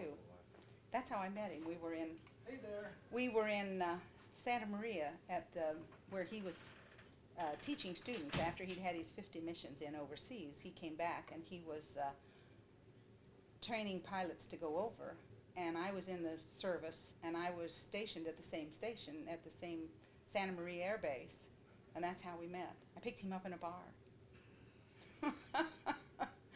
And I told him, I think you ought to dance with me because this is my 21st birthday. And he says, I don't dance. I says, that's funny. I've had enough to drink. It won't make any difference. So we danced that night, and within 6 months we were married. And he's the nicest guy I've ever known. And we'll be married 50 years in 2 years. And to be a motor maid, because all these years at Charity Newsies and at other races, big races all over the country, they ask the girls to parade. And it's a great honor, really, and we'll get 100, 115 girls on the track in uniform, and it's just beautiful. And so it's kind of an honor to do something like that. They don't do it much anymore like they do, but now we parade through the streets of the towns that we go to. We always have an escorted parade through each town when we go to convention. And there are a lot of nice films for that with the husbands, because no men are allowed. It's just a women's club, and it's a women's parade. In my life, I've been involved in all sorts of things in motorcycling all these years. Oh, I'd say it's been a lot of fun. I've met a lot of nice people. People give motorcycling people a bad name sometimes. And you see a lot of these Hells Riders and things, and I've just met a lot of good friends, and I had made a lot of good friends before they ever started messing up motorcycle history. And they did mess it up. When I was younger, we had uniform parades where the family went, and the clubs vied for a trophy for uniform excellence. And I've got a picture in the Smithsonian. The 1939 Buckeye Girls Club won the banner for Best Dressed Motorcycle Group. The girls did, with red satin blouses with long sleeves and gray jodhpur pants and black boots. And they looked spiffy. And we won that banner for that. And that banner and the girls was in a picture that's in Smithsonian. So I thought, here I am. I'm in the Smithsonian. So that was a lot of fun, but I think the earlier days were probably more fun than it is riding now, because we did so many more things, different things, and went places. We went as a family. My mother and stepdad went and took us, and we were all part of the hill climbs and the TT races. I always helped in the hot dog stand, ate as much as I sold, but just had a lot of fun. And it got to the point where a couple years ago, when my daughter was 17, I think, we took 2 motorcycles, and she and my husband and I went, taking turns riding these motorcycles, and went to a Motor Maid convention in Hannibal, Missouri. And that was a lot of fun. We turned out to be a family affair also, just like my mother took me when I was a kid. So those are the good memories. I think. What did you race? I was raised a sportsman and scramble, short track. What brands? Bultaco, Montesa, basically. Tell me about the wins. Well, I don't know. There Oh, was I a think you few. do. I bet you remember. Well, I don't, yeah, we had a basic bunch of us, I guess, that kind of went everywhere and rode together. And I lost a real good friend of mine, I guess, when I got out.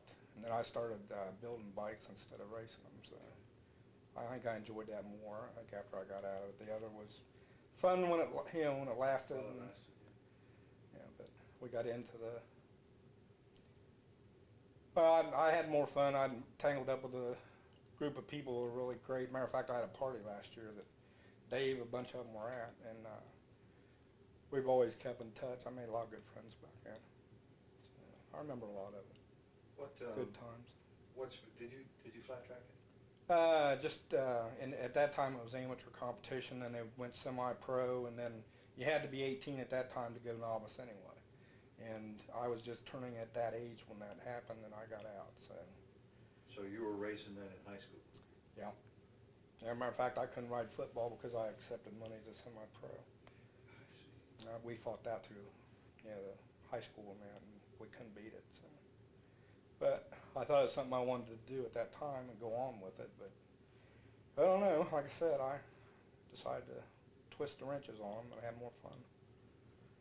I think I helped a couple of them along. Might not have been here if I didn't. So. Heard that. Well, The most satisfying for myself or for everybody. for everybody.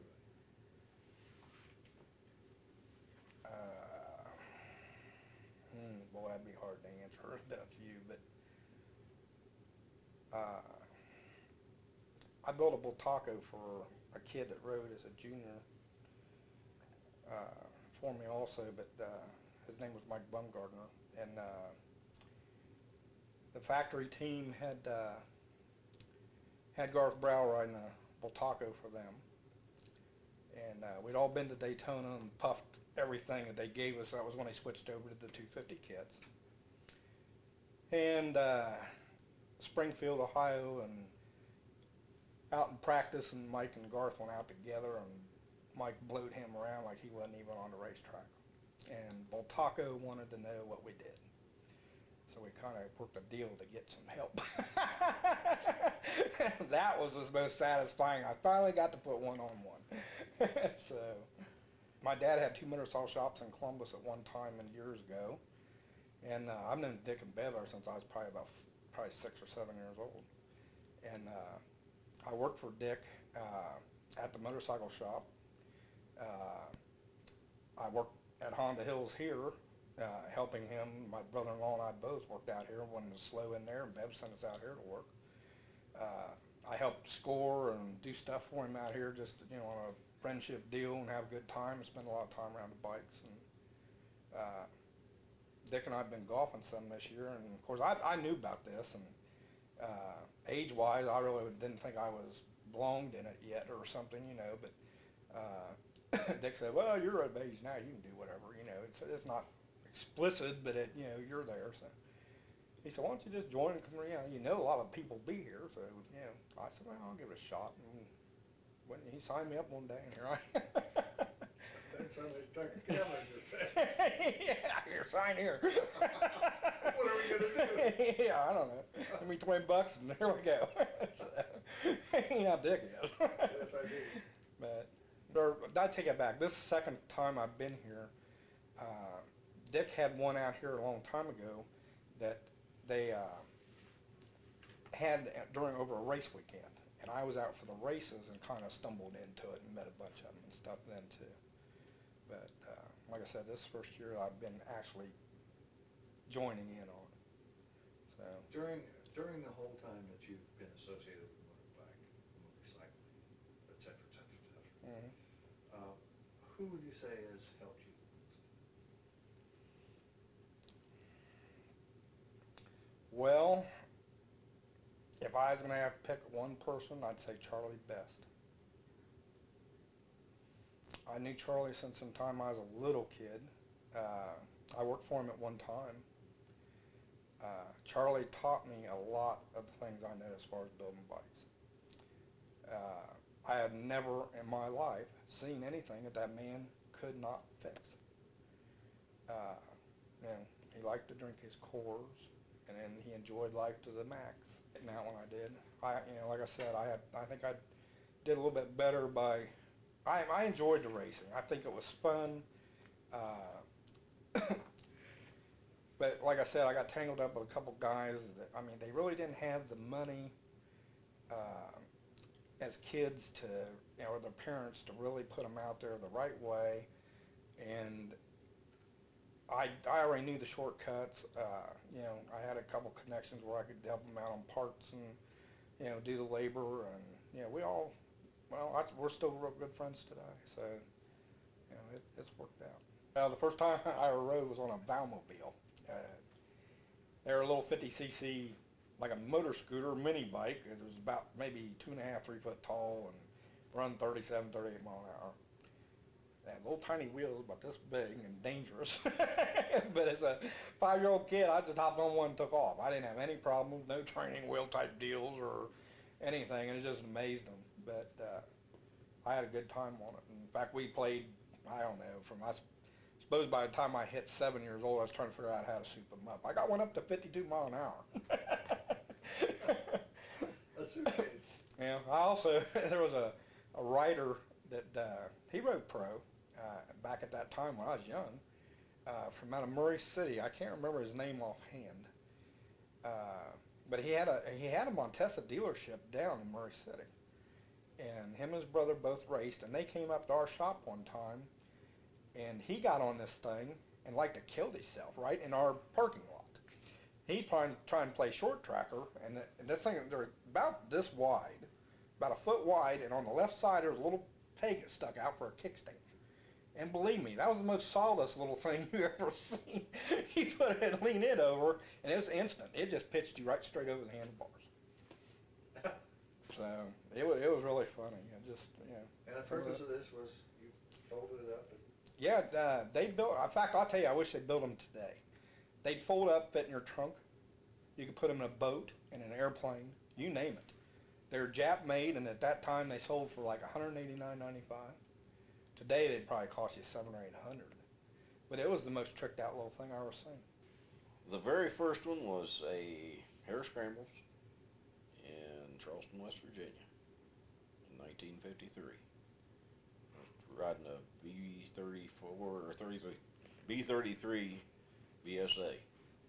How old were you then? I was 16 years old, and it was quite an experience.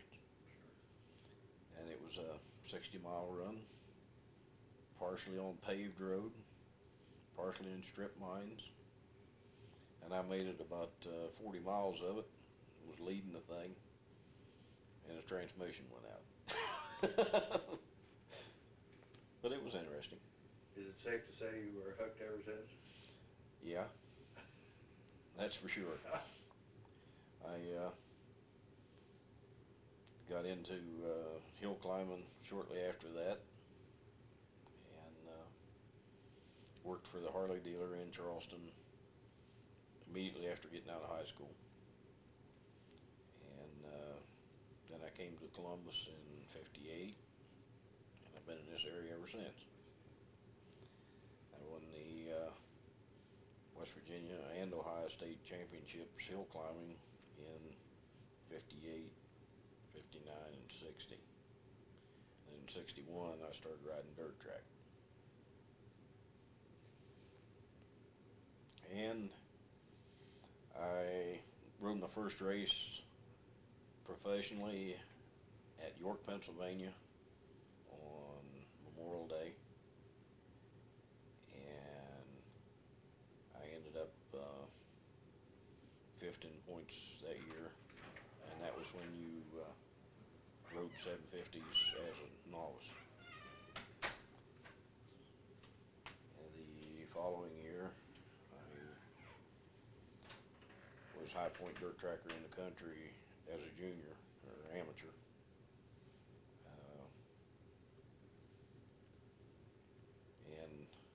picked up national number 99, and that's what I rode with the rest of the time I rode dirt track. And I rode Daytona 3 different years. How'd you come in? Not real well. 17th, I think the junior year, after falling off 3 times. And then the next one was 63, and I finished 20th. And the last time was the year that it rained, and I think I finished 17th after grounding out with about 8 laps to go.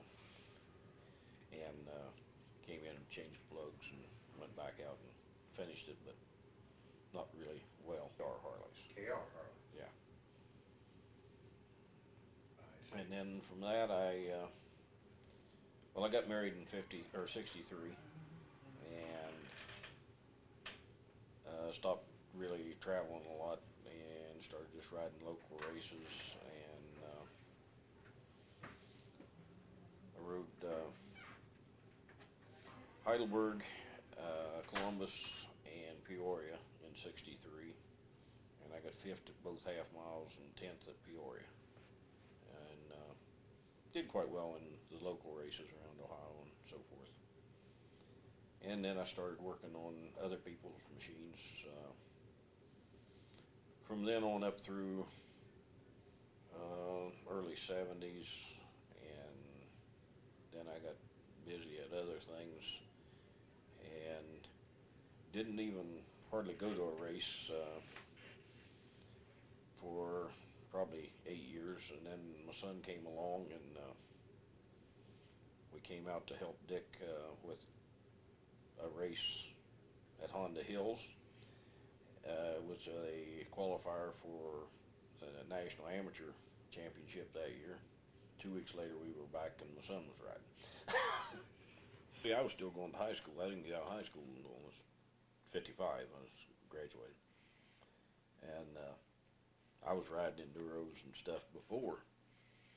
And there was one guy in this first ride that I had that had a Gold Star that Dick did a lot of work on. And it belonged to the BSA dealer in Charleston's brother. And he'd got hurt and sold it to a friend of mine. It was in the club that I joined down there. And immediately after we ran that thing, he wanted me to ride that. Of course, my dad says no. Well, my first cousin had got killed in a race car in Columbus a few years, 3 or 4 years prior to that. I was kind of on my own. And I was working in Charleston, going to school 40 miles away in Ripley. And it was quite an experience for a kid, 16, 17 years old. But, of course, he says no. So then I just had to ride what I could ride without consent, so to speak. I mean, I was in AMA and, was getting by with it as a sportsman and so forth. And then I didn't ride, professionally until I was 21. And by that time I was in Columbus. I bought, it was Jimmy Chan's old motor for $175 and started riding. The most technical help, whatever you would say to that, if you had to pick Well, a guy. it would be between 2 guys, Smitty and Bobby Hill.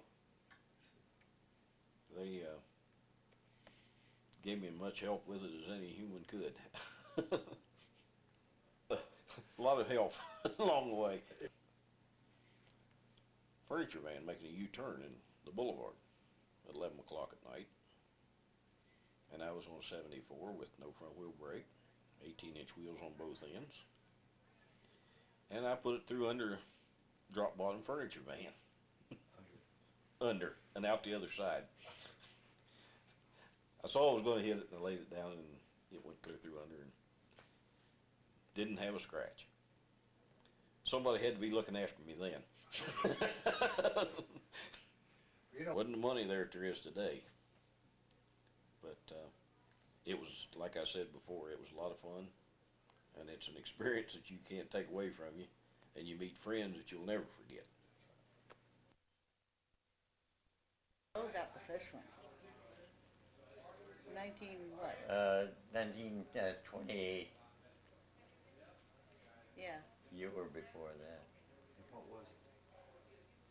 tell what it was. Well, you said you would, Wait a minute, Earl. His first motorcycle was a 1925 JD. Yeah. That's what he asked you.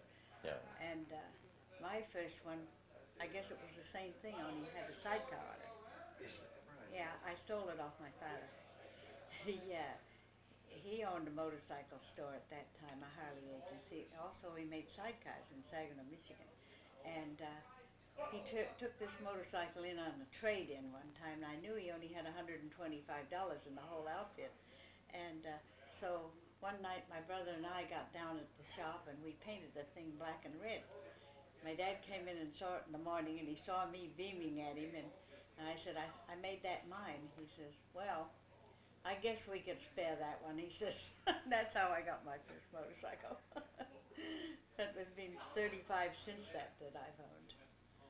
And Earl, I can't begin to tell you how many motorcycles he's How owned. many, you said? Yes. Earl's done a lot of spectacular things in his career. He set a transcontinental record from New York to Los Angeles of 77 hours. And that's before there were any throughways or anything like that to make up time on. And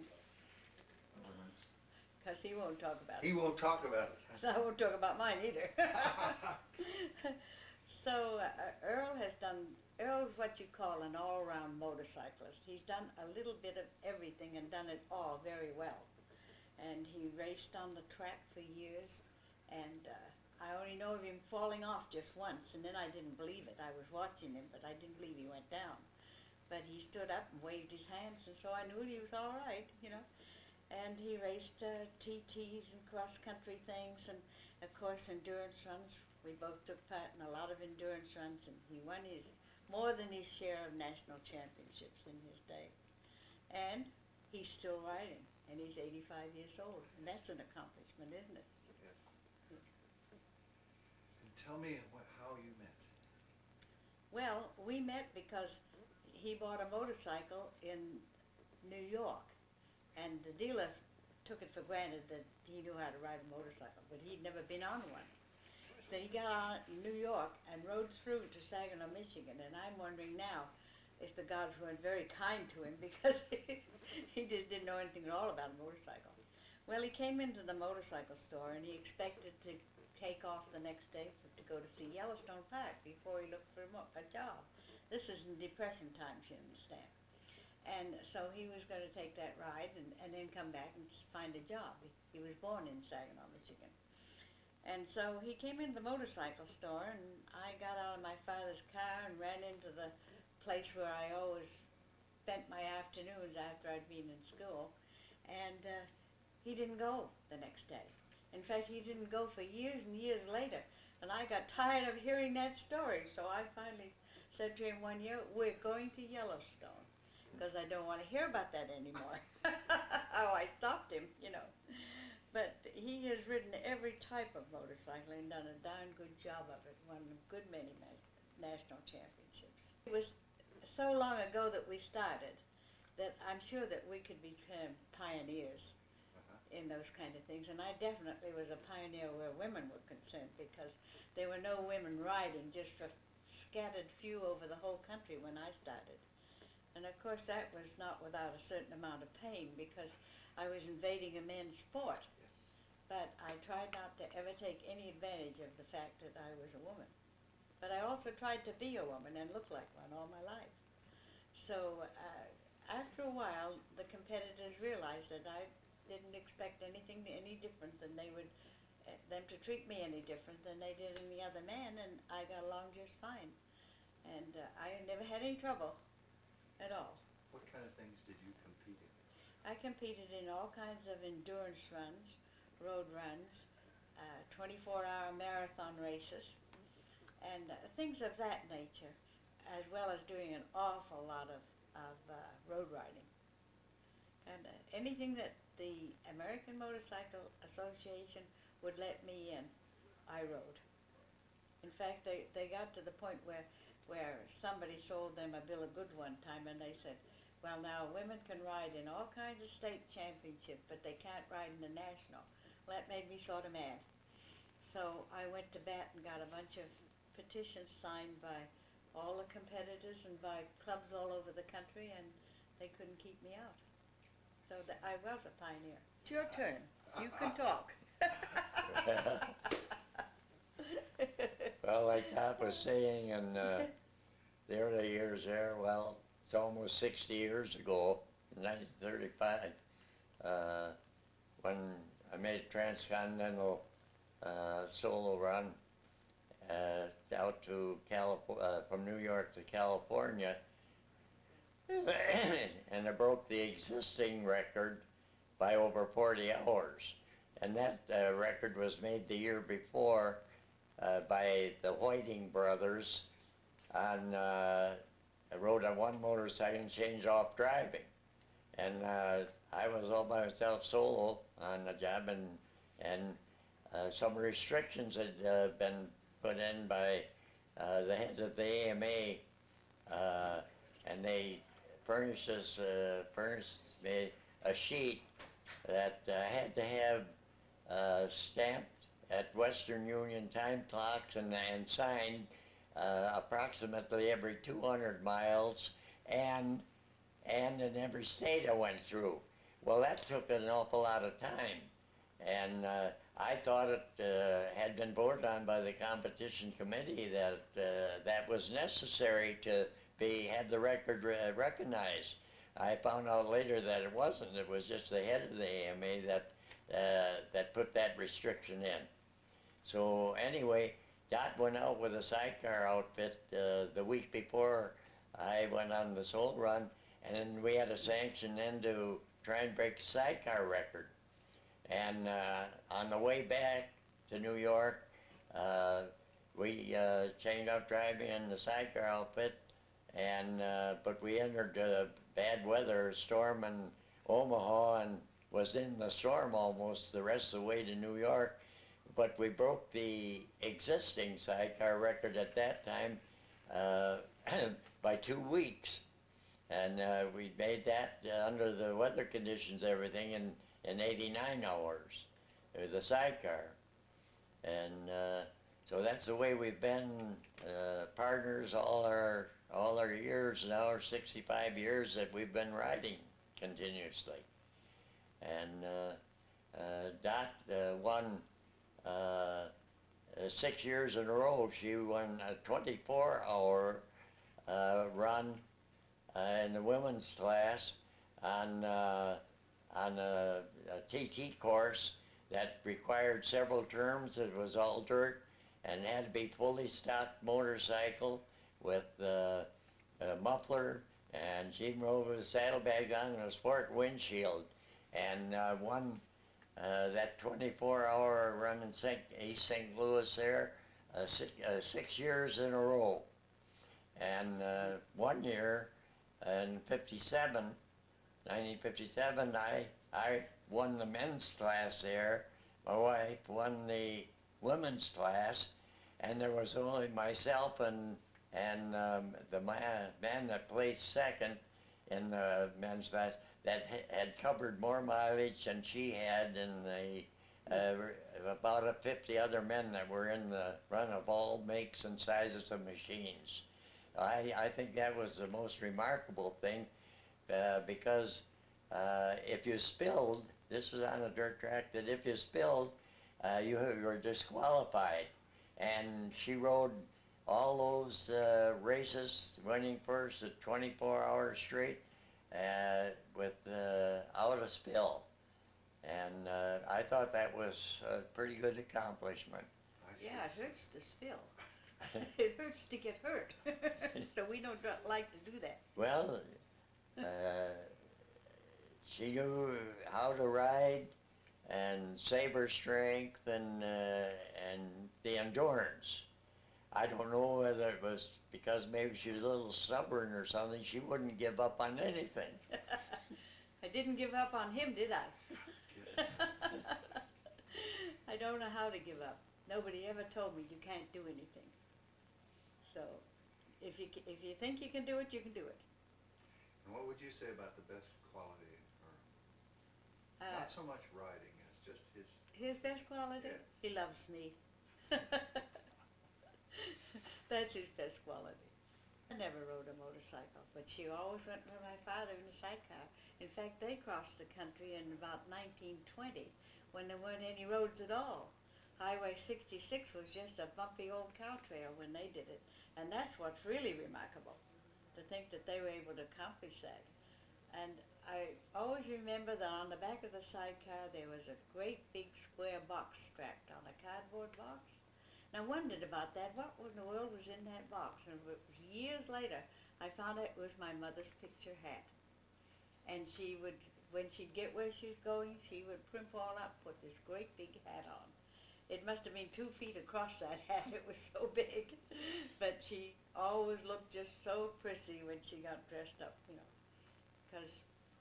And she sat in that sidecar and she'd have a chunk of ice going across the desert between her knees, and she'd chip off the ice, you know, and feed it to my father to keep him from burning up, you know, on the trip. But that was a remarkable trip, I would say, for them. No windshields either.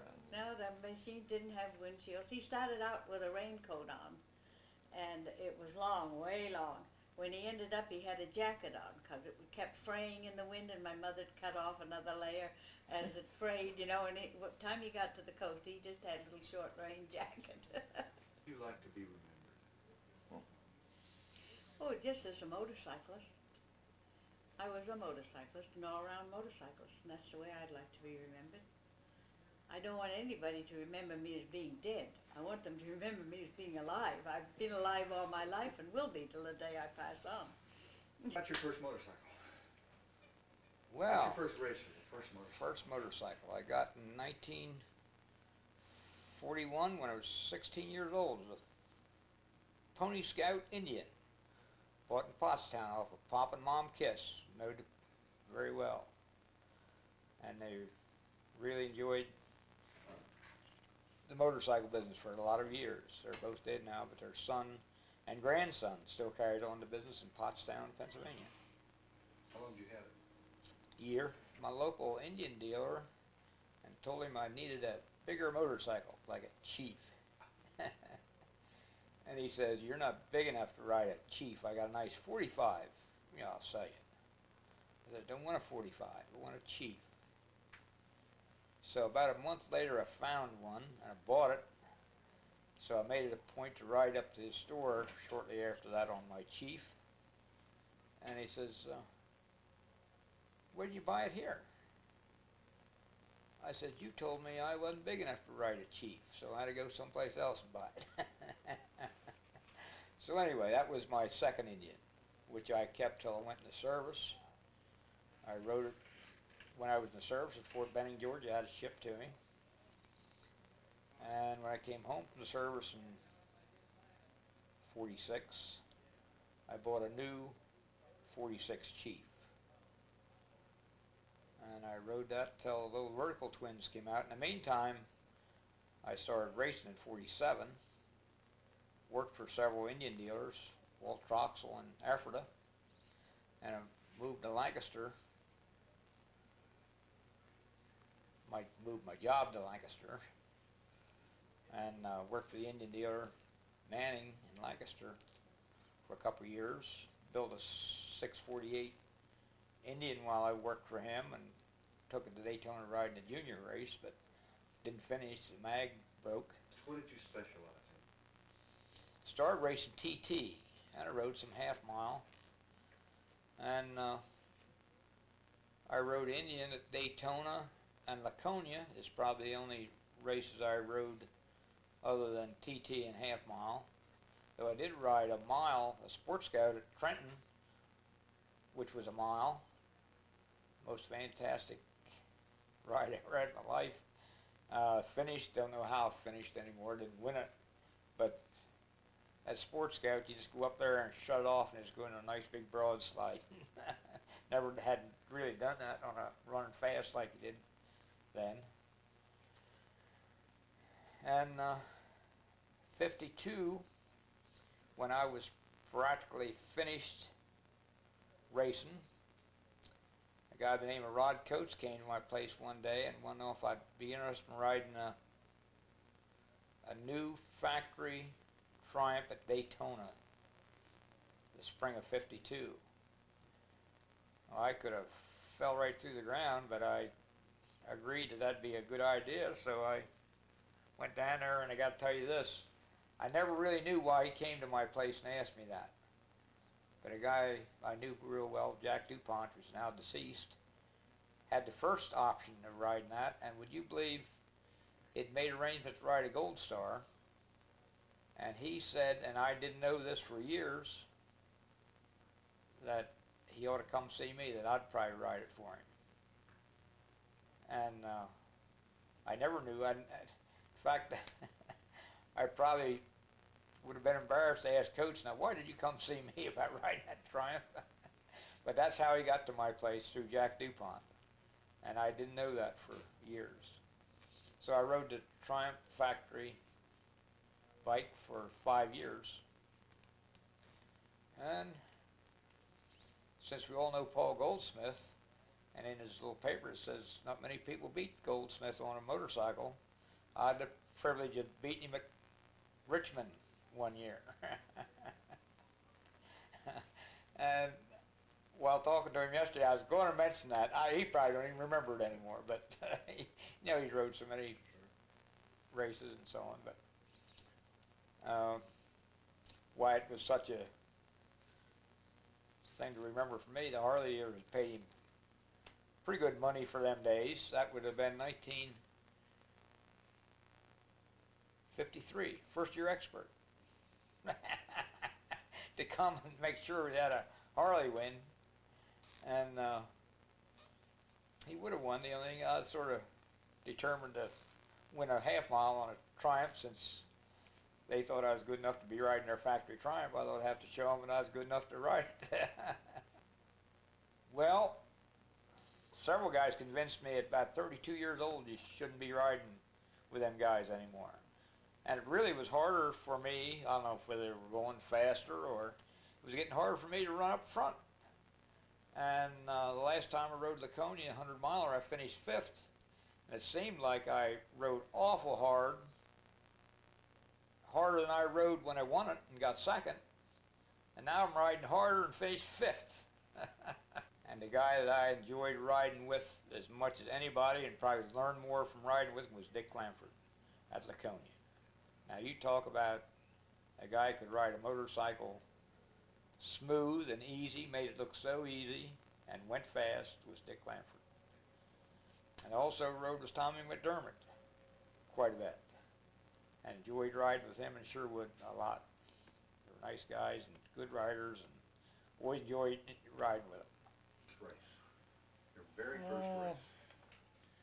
I rode an Indian, started on an Indian. Yeah, I think I won the first race. I'm not sure if that was first or second, but I won it, and then the guy at the Indian shop put me like on a better bike. And I rode Indian for, I guess, 3 or 4 years.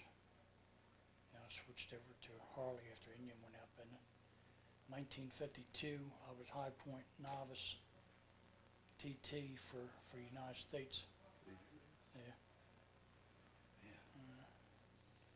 Probably TT, that's mostly like what we always did. In amateur, I think I got a 3rd at Langhorne from a bad start. I got left on the starting line.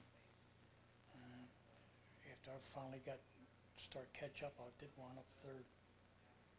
I had a pretty fast Harley that time. If you were to kind of overview the whole time when you were competing, what would you say was the best day you ever had? I guess the best days were when I won Middletown, New York. I won the expert final at Middletown, New York. Frederick, Maryland was always my favorite track. I always had bad luck up there. I won the heat by a whole straightaway, and then again I got left on the starting line. In 2 laps I was up in 3rd place getting ready. I was going to pass. McDermott was in the lead and Tommy Marsh was 2nd. I was 3rd, and he packed my carburetor where I got up the end of the straightaway. I couldn't shut it off. I hit the fence up there. Frederick was like my favorite track. When I was riding the Indian, it was a mechanic called Smokey. He worked in the Indian shop. He built my engines for me. Later, when I started riding Harleys, I guess Jim Ropal, he used to do some engine work for me. Bobby Hill built the engine for me one time.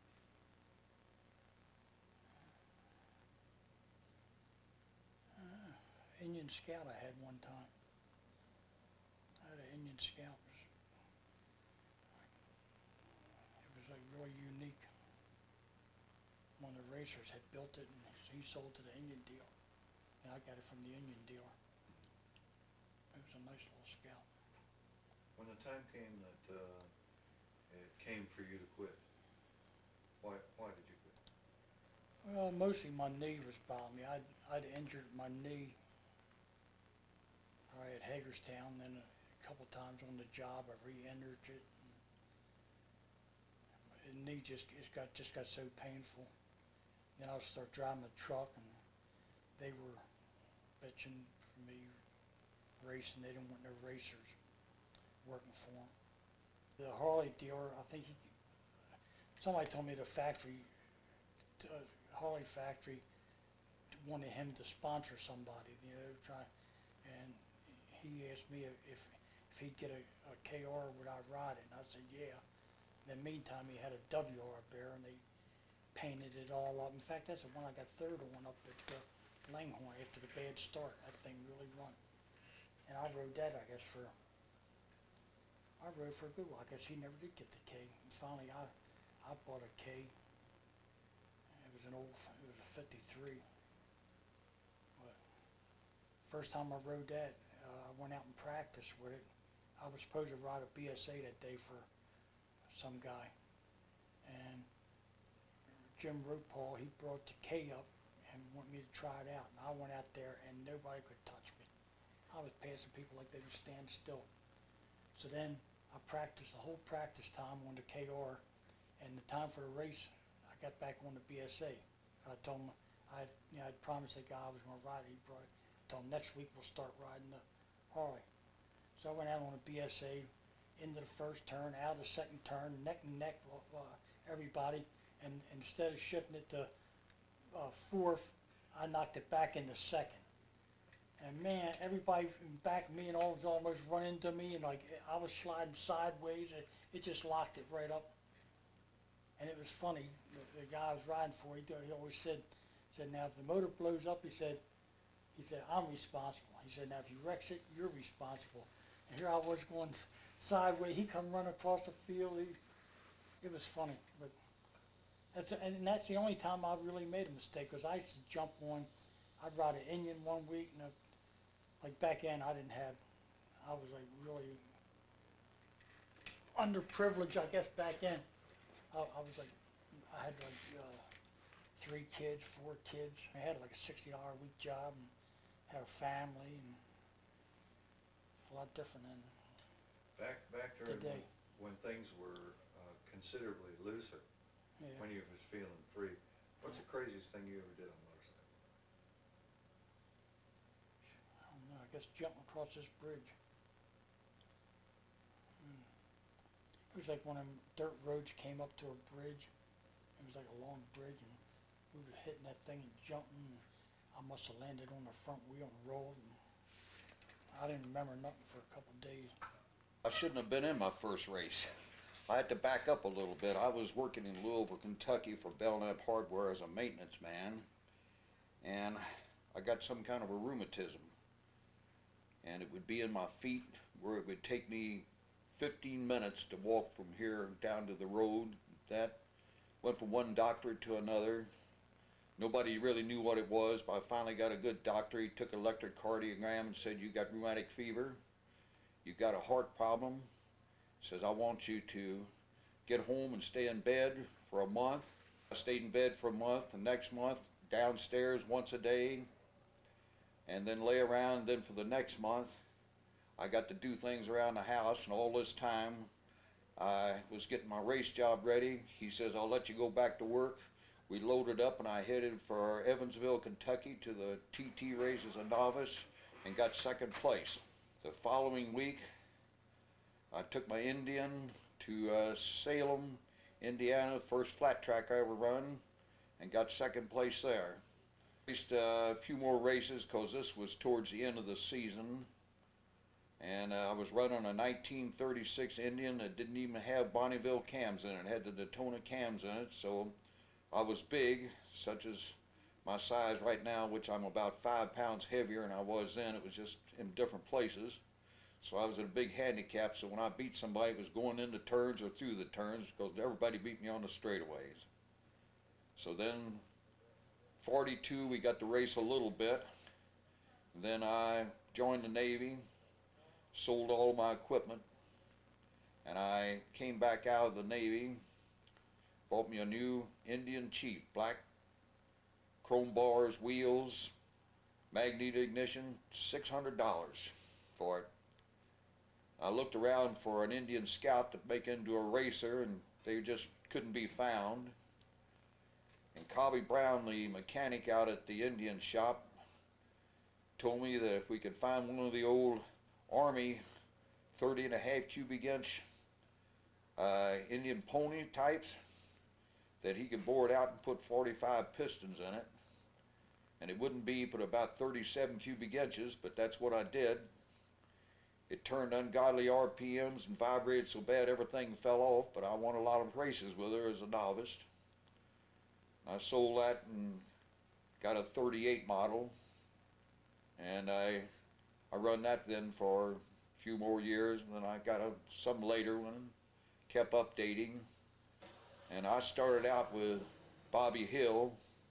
Of course, he just took 1 year to go novice, amateur, expert, where I had a war going on in between. It took me a little more time to get up the rank, but I did race a few races up here in Ohio, but I didn't go to the big races. I kind of cherry-picked. I'd look for those little 2-star races because I knew Hill and all of the fast guys would be going to those big races somewhere, and so I would go to the smaller races where I could make myself a little bit of money. And I raced a lot down in the South and in Tennessee and in Kentucky area, and had my share of spills and crashes like everybody else did. In 1947, Dan Cunningham, the Harley dealer in Louisville, Kentucky, asked me to run his Harley WLDR at Daytona, and it was a pretty good running bike, and I was doing real well because I was making so much time through the turns, particularly the north turn. In fact, you might have seen the newspaper I had out there that where they got killed. You know, I was down there in the last paragraph. I got a write-up even though I didn't place. I don't know where I ever was in the race, but after the race, one of the officials came to me, asked me what happened. He said, "We had you going for the lead on this thing." Well, what had happened is 2 guys crashed in the north turn ahead of me, and in order to avoid them, I had to go up high and kill the engine. And those old 4-strokes, when they get hot, they're a devil to start. I finally cranked and cranked. She wouldn't start. I had to take the air cleaner off and hand choked it, and then got her started. By that time I lost a lap, and I believe I come in somewhere around 16th place, which is just out of the money. But up till that time I was doing a lot of passing, and that's the one where the guy got killed on the second lap. And that happened just right in front of me, and I didn't realize it, but Bear was in the same race with me, and we must have been together because he said he saw it happen in front of him too. Bikes and people going everywhere, and I weaved my way through it. By the time I came back around again, it was cleaned up. I raced that Harley that year with a fair amount of success. And the next year, Dan Cunningham didn't field a race team. So I went back to my Indian and come up 48. I got a call out of Lexington, Kentucky that the Harley dealer down there had a job that he had built up. It was supposed to be fast and wanted me to run it. So just a one-time shot, I ran at Daytona, and I just as well as stayed home because that thing was so slow it couldn't get out of its own smoke. Well, I'd like to be remembered as just one of the old timers that did the best he could with the equipment he had, and even though I never did get to national prominence, I had a good time, had my share of aches and pains, and if I had it all to do over again, I would still do it. I believe I'd have to say that the people that were brought up in those days in the dirt track area are a different kind of people than we find today. You might have noticed that in all the people here, there's never been a crossword uttered, and these people, even though we all sit around and have a few beers and a few drinks, nobody seems to get upset over anything. I don't know if it's because we mellowed out, but where could you put together this many people at one time and have such a mellow bunch that have such congeniality together and just shoot the bull, have a good time. We gain nothing, we lose nothing, we just have a good time. So they're just a fine bunch of people. That's great. So your first race? I believe it was next to Wheeling, West Virginia. It must have been Warwood, or they had a TT racetrack there. And, that possibly could have been in 1946 or 47.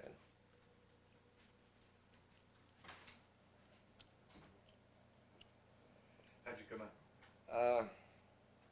I would say I done fairly well.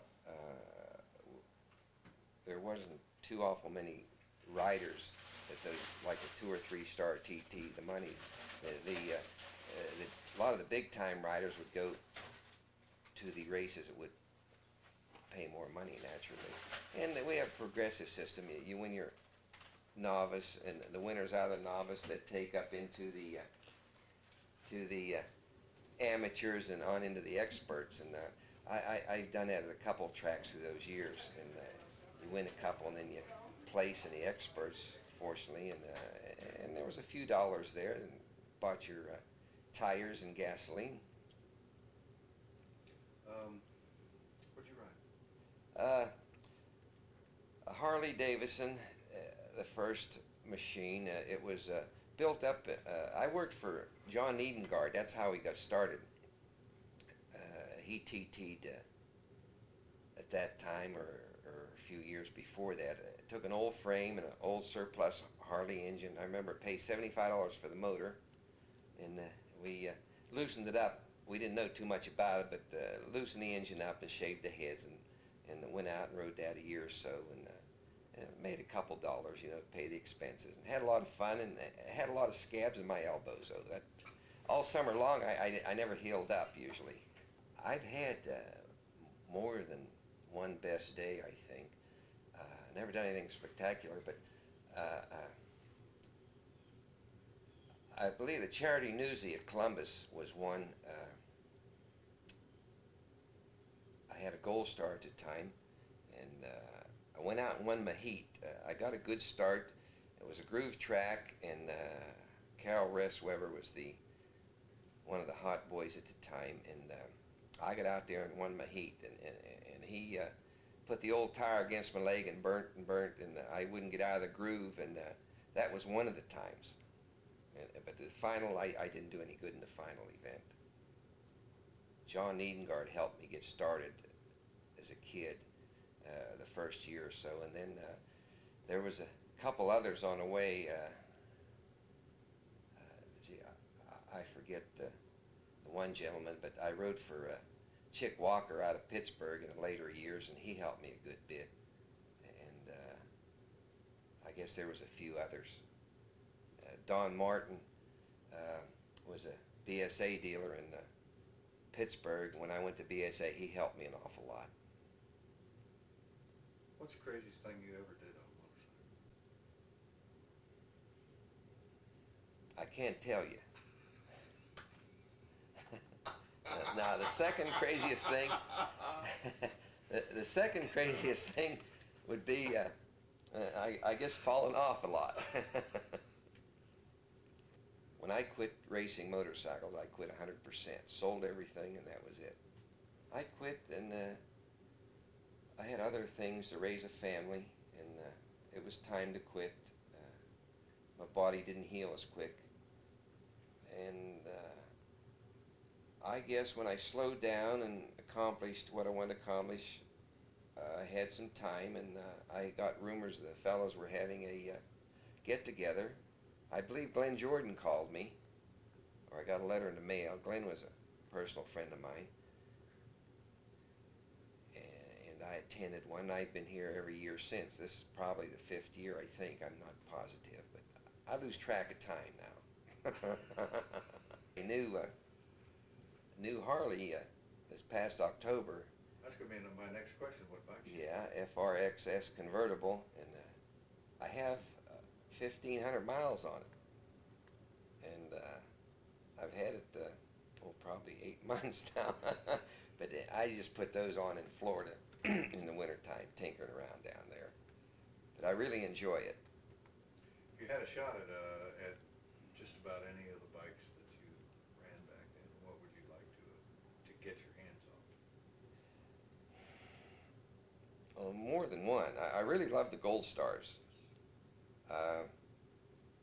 I think they were fine machines. WR was good, but the Gold Stars, for what was there, done a enormous and terrific job for us. And the more I worked on it, the more I detuned it, I think. If you keep it fairly stock and keep the tolerances right, it seemed to run pretty decent. But I did have a bike at a later date. I was in the business, and I got a hold of, I believe it was Buddy Elmore's Triumph that he won Daytona on.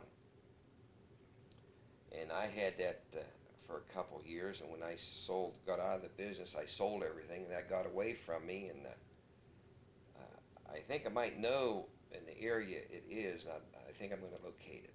What would you like to be remembered by those that were around you? No, I really don't know. I never give that any thought. I'm not ready to go yet. It was a long time ago. Elmer and I were both pretty young, and our parents didn't know we were racing.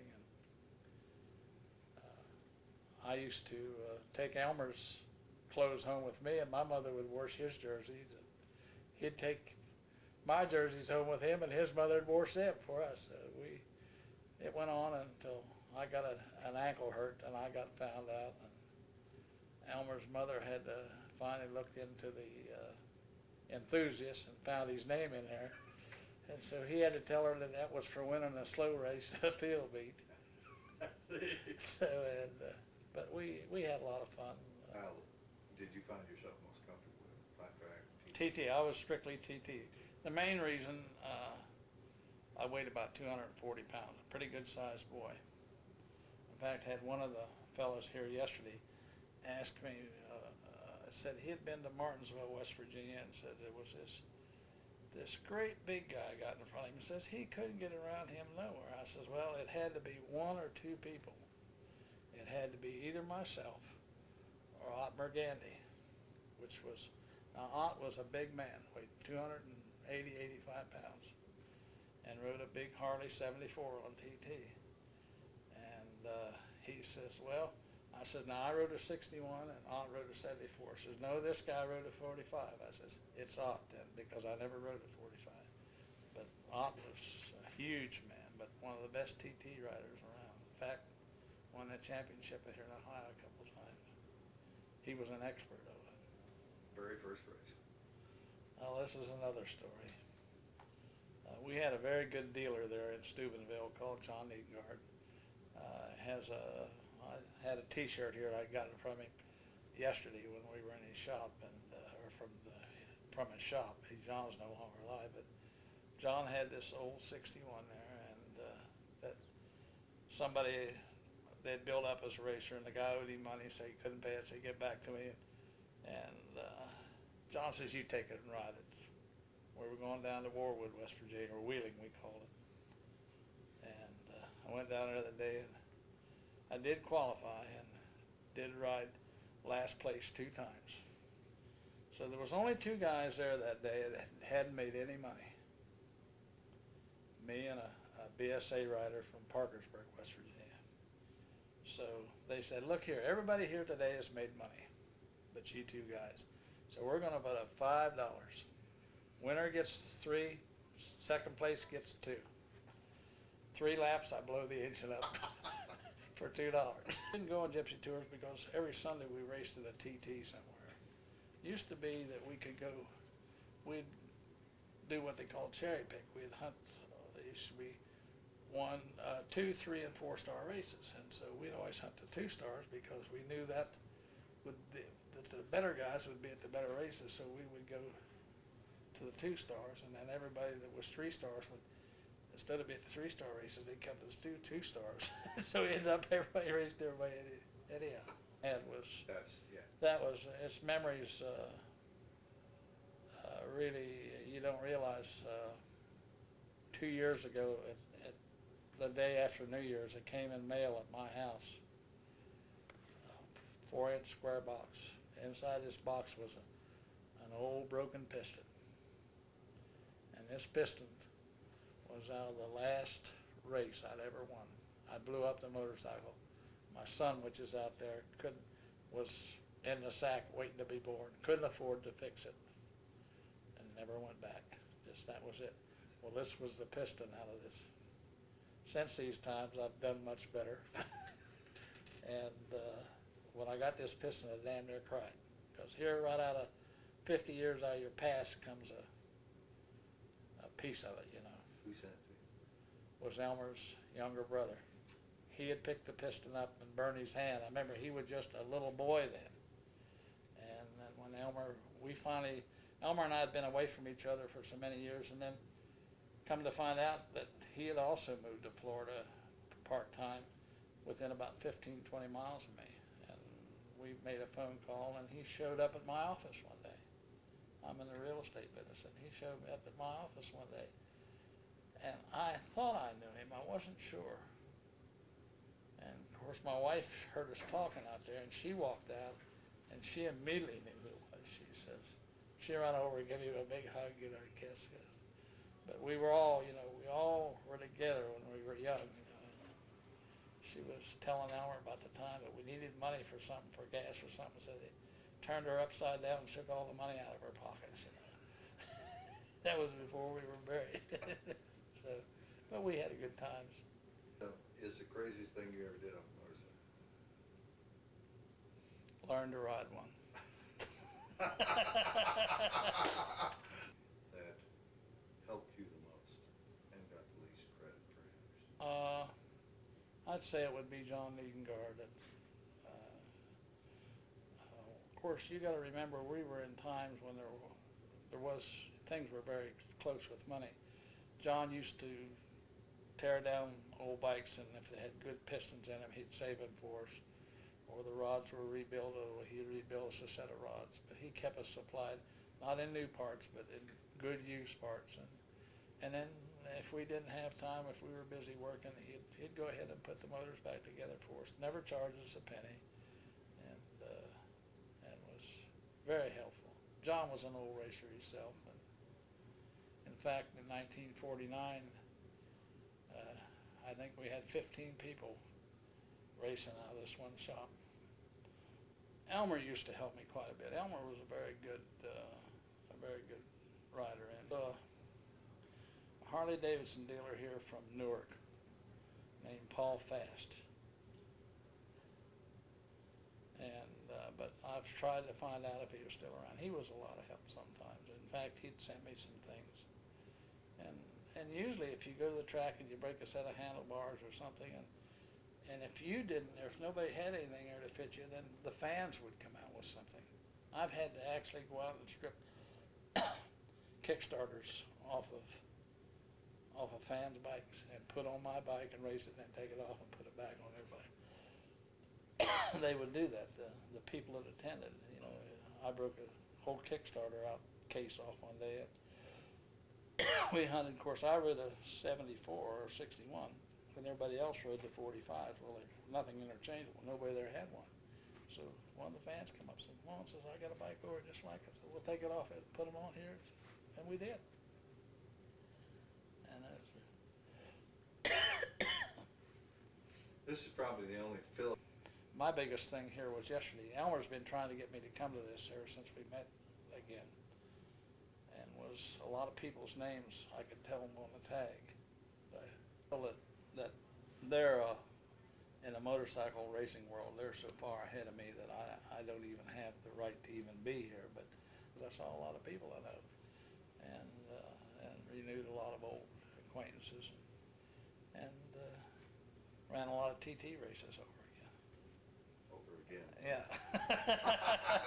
The first thing I ever did was to go to the Jack Pine in 1953, and I had never even ridden an enduro.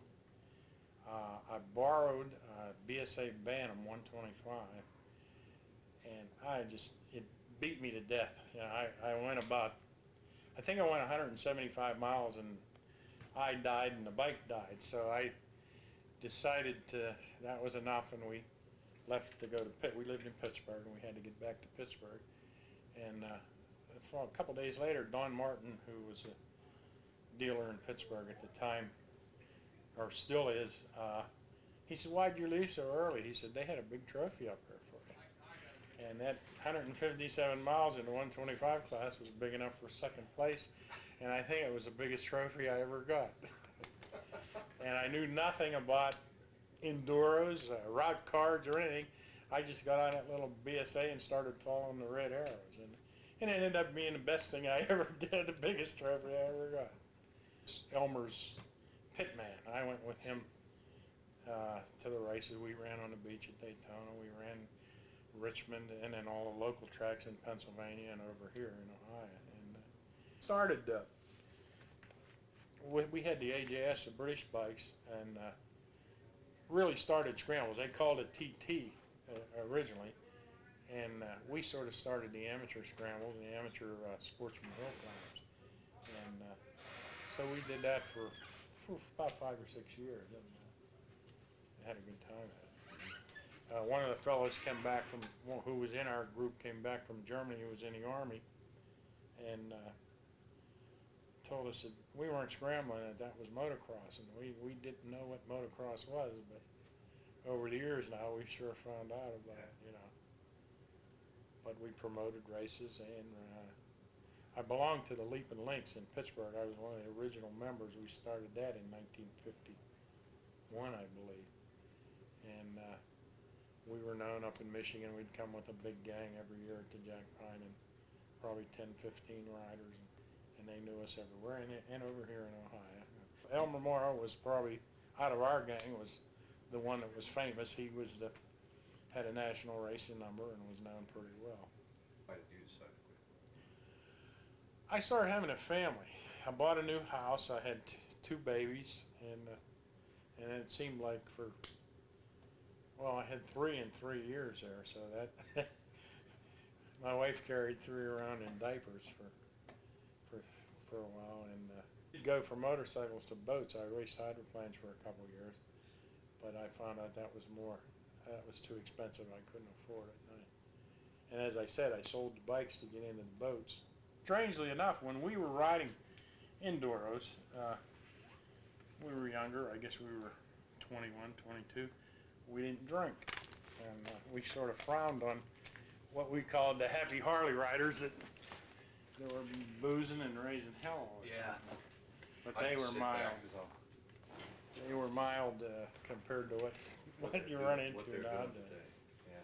I've been riding dirt bikes 40-some years, so we ended up with my 5 boys and my daughter, we ended up with Yamahas, and we had them up until And I still have one. I took one to Florida with me when I moved down there 3 years ago. One of the ventures. Hmm? One of the ventures. Yeah. We had I have a 69 Yamaha DT1 250 that had lights, still had lights on it, so I took it to Florida with me and put it back on the road, and I'm now restoring it. I want to put it back in the original condition, you know. I'm out 60. Yeah. And then, like I say, over the years, we had, with the boys, I ended up with 6 of them. Some 360s and some 250s. And I still have them. I learned when I quit scrambling and got married, I sold my bikes, and it took me 6 years to get another motorcycle, and I said I was never going to do that again. So I still have everything that I bought, and they all run, but we can ride them if we want. We have a good time. And I really enjoyed the Daytona, and in fact, I live 35 miles from Daytona now, and that's why I live there. I've been going there since 1950, so I decided when I retire, that's where I wanted to live. And it only takes me a half an hour to get there now instead of 2 days, so I really like it. Always ended up being my racer as he got older, and we motocrossed for about 3 years, and had a good time with that.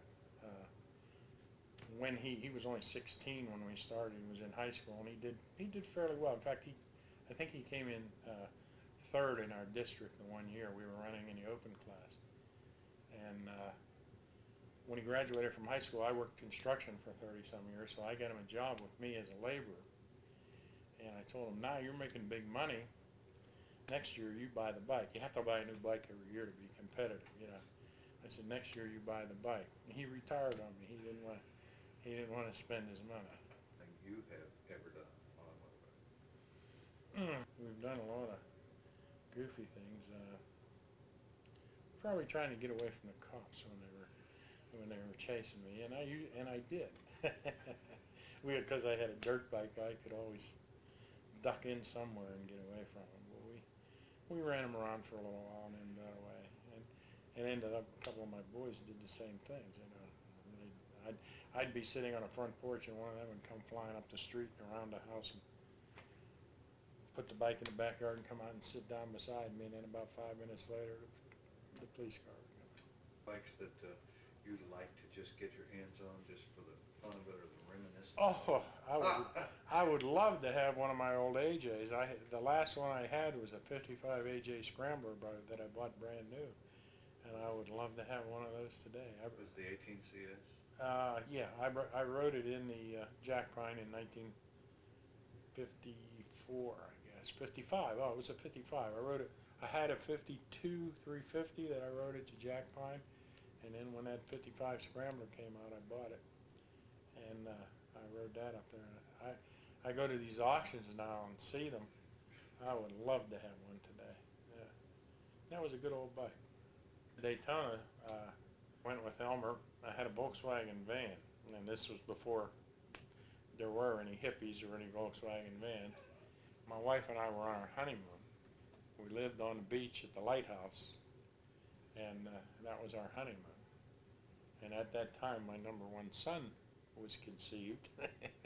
So today, he was a state representative for the Vietnam veterans in Mississippi, and he brags to everybody. He says, "I'm a Bike Week baby." You know, that's his. My first race was a TT race at Waldo, Ohio, and I think, as I can remember, it was probably the first race of the season. And it was a nice day. It was a road, a course that I was not familiar with, although I had been around as a spectator to various TT races. And anyhow, I didn't finish in the money, but I didn't fall off, and I didn't come in last. That was my first race. Is it safe to say that you were hooked? I have to confess that I've been hooked on motorcycling ever since about 1934. Tell me about that time. Well, my first ever motorcycle was a Harley Davidson, a 1936-61, and I had that. My twin sons were probably about a year and a half old at that time, And my family wasn't too happy with me being on the motorcycle, in that I'd had some lung surgery in 1939, and so it really wasn't the smart thing for me to be doing. But nevertheless, I had been hooked on motorcycling even before I acquired this motorcycle here, which I really enjoyed. But I had been hooked on it, believe me. Ended up being the favorite type of race. Well, I really think the half mile and mile was what I enjoyed the most. I liked road racing.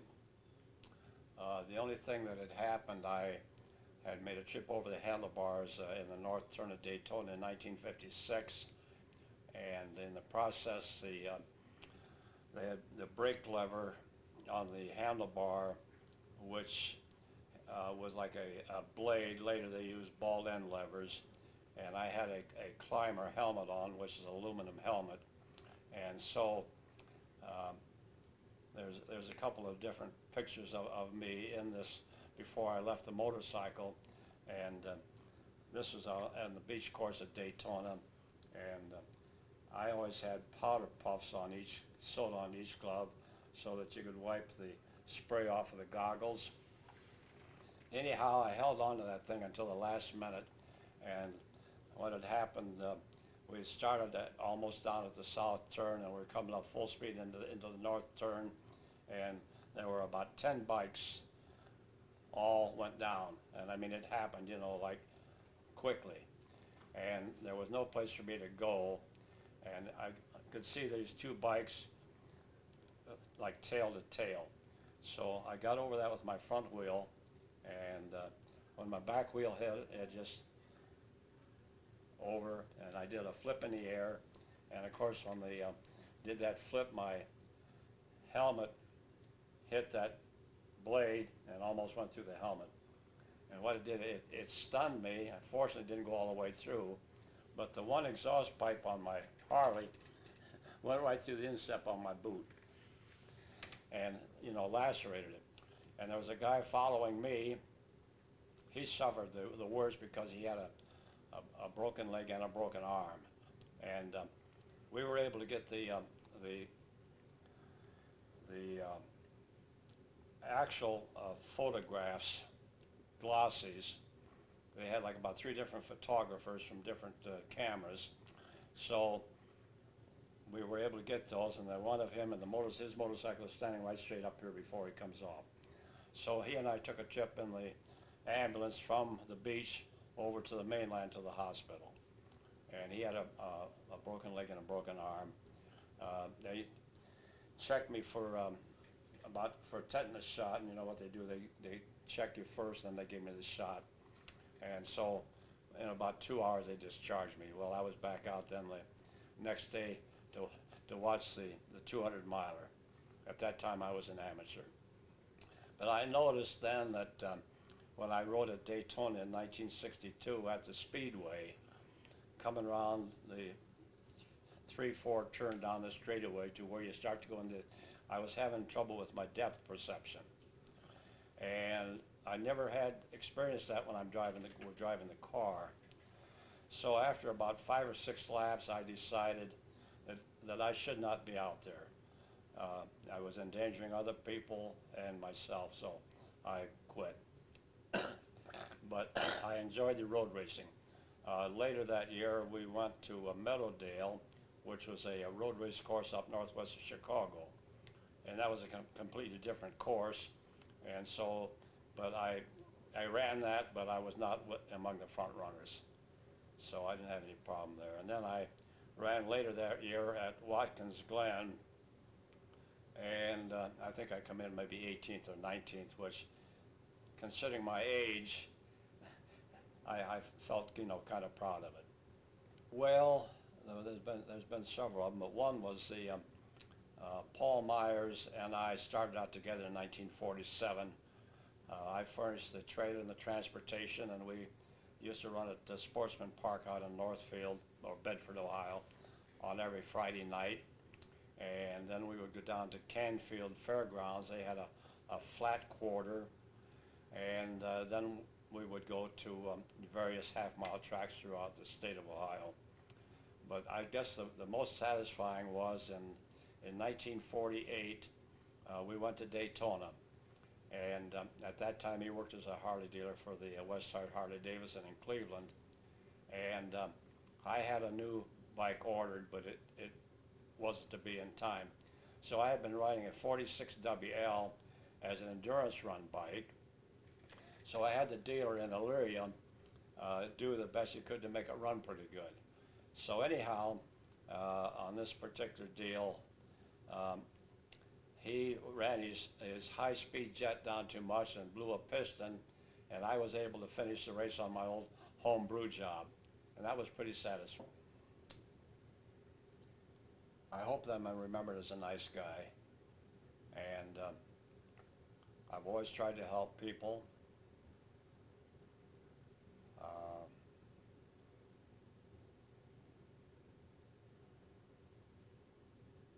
I think that's about it.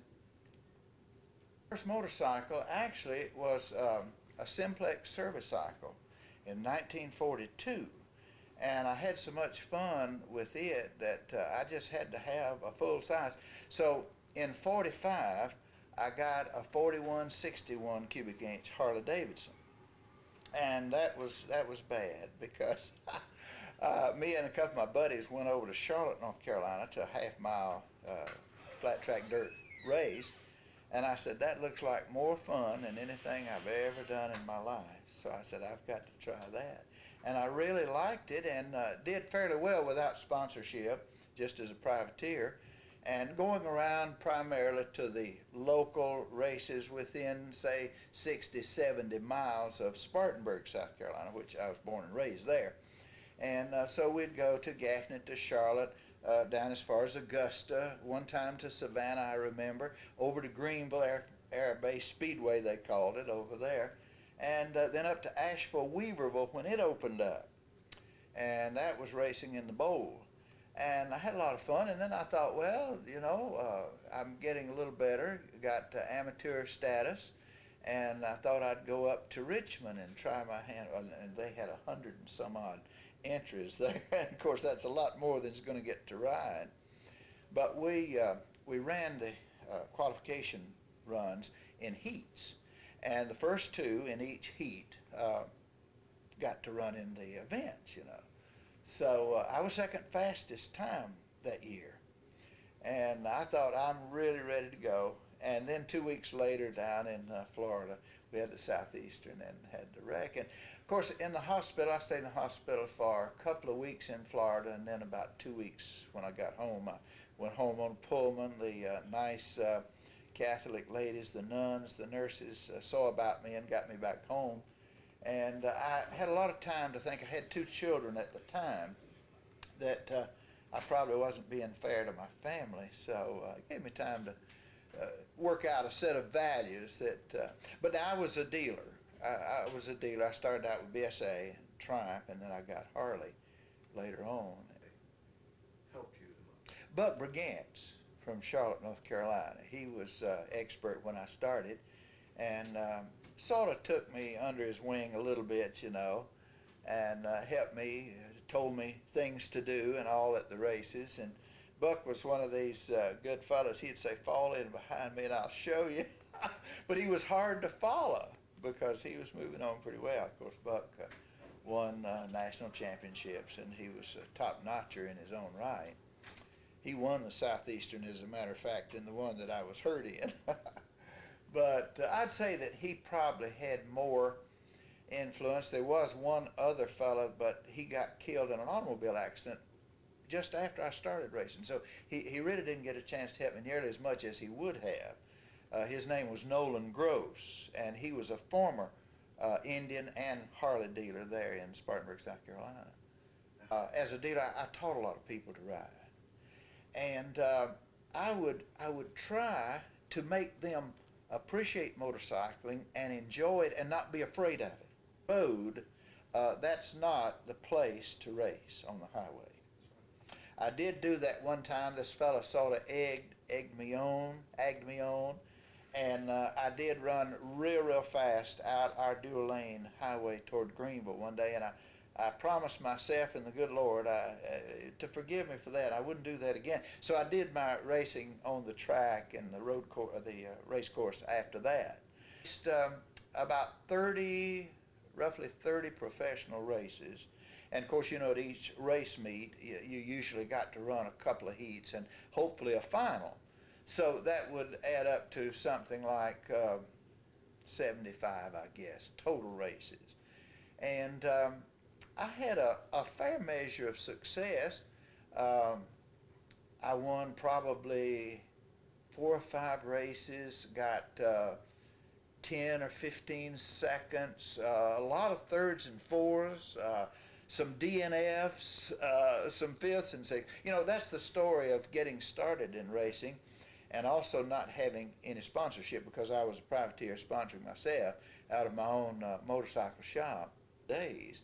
A lot of those races were 2-star, 1-star, sometimes a 3-star. And if you won your heat and got, say, second, third, or fourth in the final, you might wind up with $65 to $85. And believe me, you could spend that on getting your bike back in shape for the next race. So it wasn't profitable, but it was a tremendous amount of fun. And I don't think there's anything in the world that's more thrilling even today than to see a good dirt track half-miler. I have a small collection of bikes. I have 3 competition machines that I've restored back to pristine condition. Have a couple of WRs and a WLDR. That was the predecessor of the WR. And then I have a new bike, and it's a 91 Heritage Softail. I enjoy it, but you know, the bike that I ride most is a 4161 Knucklehead, same as my first bike was. And I love to get out on the back roads and just really enjoy a beautiful day. The wind in my face, I don't have a windshield on it. I wear a helmet and my face shield, you know, those kind of things.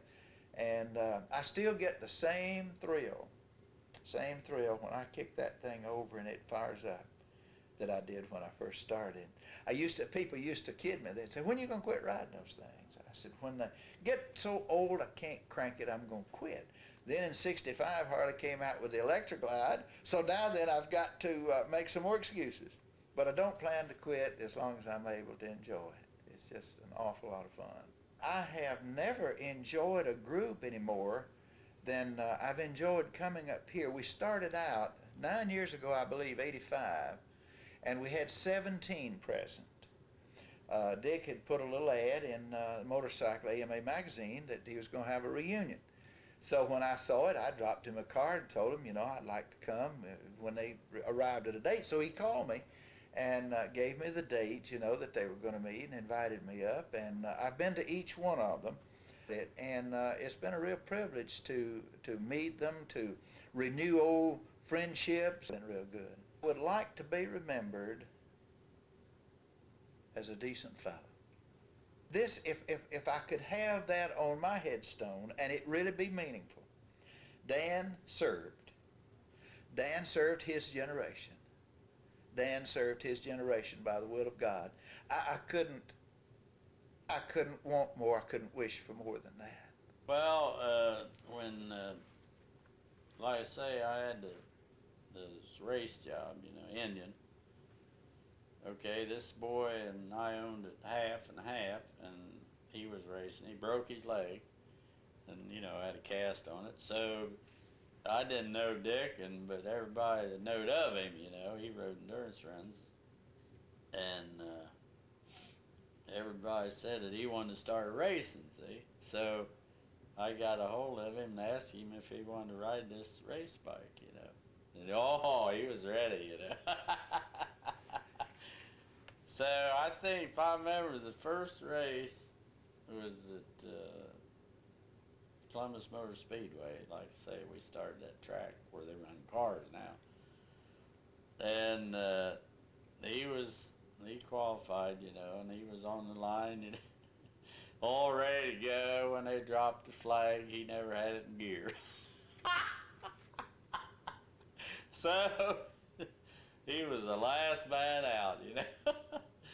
But he did. He got up to third in his first race, third place, And he was and got into the feature. You know, Dick and I had done our own work on the Norton enduro job. You know, we used the good parts out of the race jobs into this bike, and you know that it hold up. We hardly ever broke down. We always won every run we was in, unless something happened to the motor. But not very often it ever happened to it, because we had the best parts in it. Did you stay with Dick for most of the time that he rode in the 40s and 50s? What, in all the races? Yeah. Oh yeah, I was about all the nationals and everything. Yeah, I used to drive for him, you know, while he'd sleep, because we had the car set up and bed in the back, and I'd drive all night, you know. And then if I'd get sleepy and drop off the gravel started hitting, that'd wake him up. What happened? What happened? Yeah, he'd wake up on that.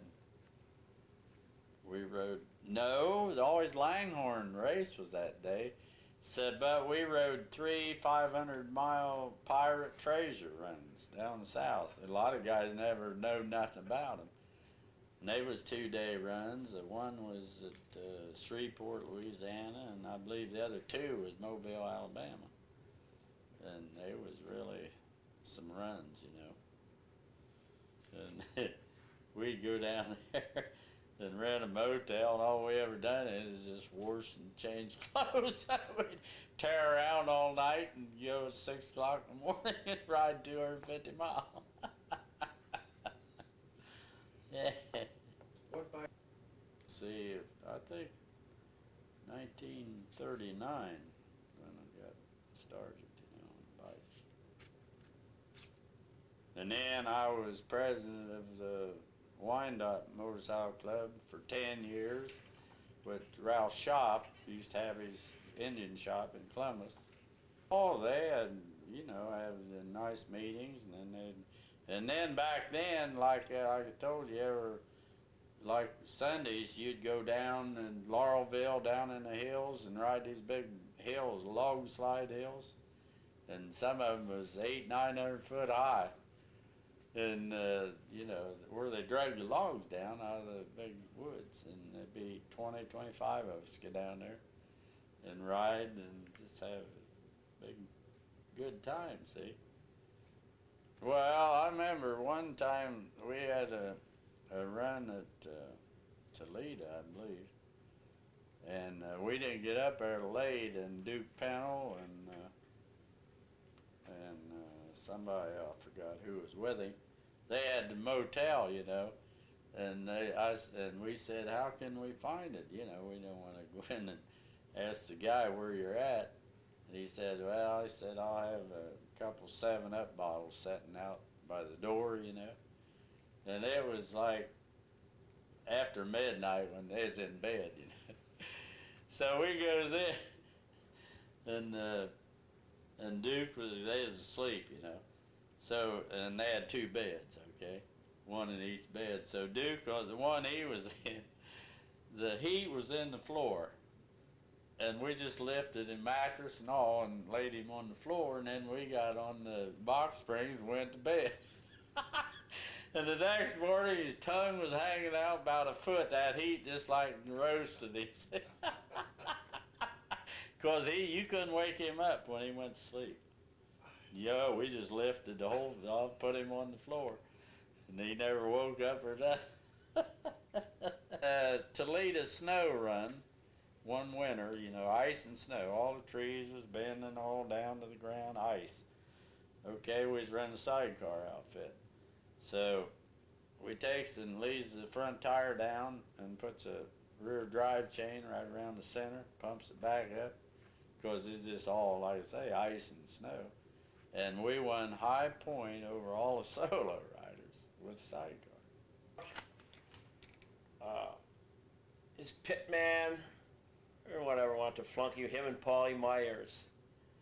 And that's when I started to go. The first track we ever went to was Wapakoneta down here in Ohio. Tell me about that first race of yours. Oh, was it, it was at Sportsman's Park. And I don't know what the, well, I think I got into race, and being a WLD, or a road type of machine, which was made for like Daytona, where you didn't have to lay it over so much, but it had this big clutch hub on it. And I went down into the turn, and the clutch hub hung up, and I went flying through the air, and all the rest of the guys was underneath me. When I went, and I come down on track with my head and shoulders into the track, and I drove that damn old big Cromwell helmet over my head, and it just knocked me out for, they hauled me away in that big old beautiful Hupmobile meat wagon that he had. And we didn't, I don't know, we never wore any leathers or nothing. We just wore real light shirts. And I remember the woman in the hospital said, "Oh, you crazy damn motorcycle riders." And of course I got hell when I got home from my mother. She said, "Oh, look at that, all that, the big scrapes on you and stuff, you know, the big raspberries, you know." So we healed up, and I tell you what, I don't even remember hardly racing then. About that accident, it never bothered me nothing. I think it was only, I think about 20 years old, something like that. What about your last race? Well, after that, I got a 1949 WR factory machine. Now that thing was hot. And Chick Bosak won state championship with that thing in 1949. So he bought a 1950 WR machine, and we built that up for Daytona Beach, and I bought the 49 WR off of him. And but that guy with some pretty hot people. I thought they were anyway. I got down here in Athens, Ohio. They had never had enough riders to fill the program, so what they had was a progressive system. And being a novice rider, I went to turn the fastest time of the day, so you get to run with amateurs and experts both. So here I am on a pole spot, and you look over here, and here's all these different experts, and I think Dick Clanford was with me there too. And man, you're sitting there, you're shaking, man, you're just cranking it on. And you figure, man, I was always thought just get out there and go, never look behind. And I just cranked the damn thing on. I got out of there, and I got some whatever they call a hole shot down in there. I think I was the only first time I ever see me go and fall down on a straightaway. I come out on the second turn, I went down, I landed in the straightaway, and I was enough far ahead to get off the track, you know, and I leave the bike there, and another, I forgot, one of the riders from New York State come through there, and he hit the bike, and I remember him flying up through the air, and I think he broke both of his wrists. And I went and got the bike, we took it back home, and I got new forks for it, straightened it all back out, and continued racing again. Harleys the whole time. Harleys, yeah. That was during the time that you were racing. Who would you say helped you the most? I used to sort of like to look at Paul Goldsmith. He was a neato rider. He was good. I liked him, and I could talk to him about different things because I was asking, say, what are you gearing and all this stuff? He'd tell you anything, you know, right there it is. And of course, we bought special tires and everything for our machines, and I'd look at Paul's, he had old Firestones hanging on there, but being, you know, the kind of rider he was, he knew a lot of good stuff. He really did. Well, we went to the different races, and if you broke down or anything, somebody always, if you needed a wheel or something of that sort, somebody would give it to you and would meet you at the next race, and you'd get it back. We're good. It was a little better camaraderie than it is today. I think it is. we never slept in any motels and stuff. We just, you got to the race early, you slept on an old picnic table or.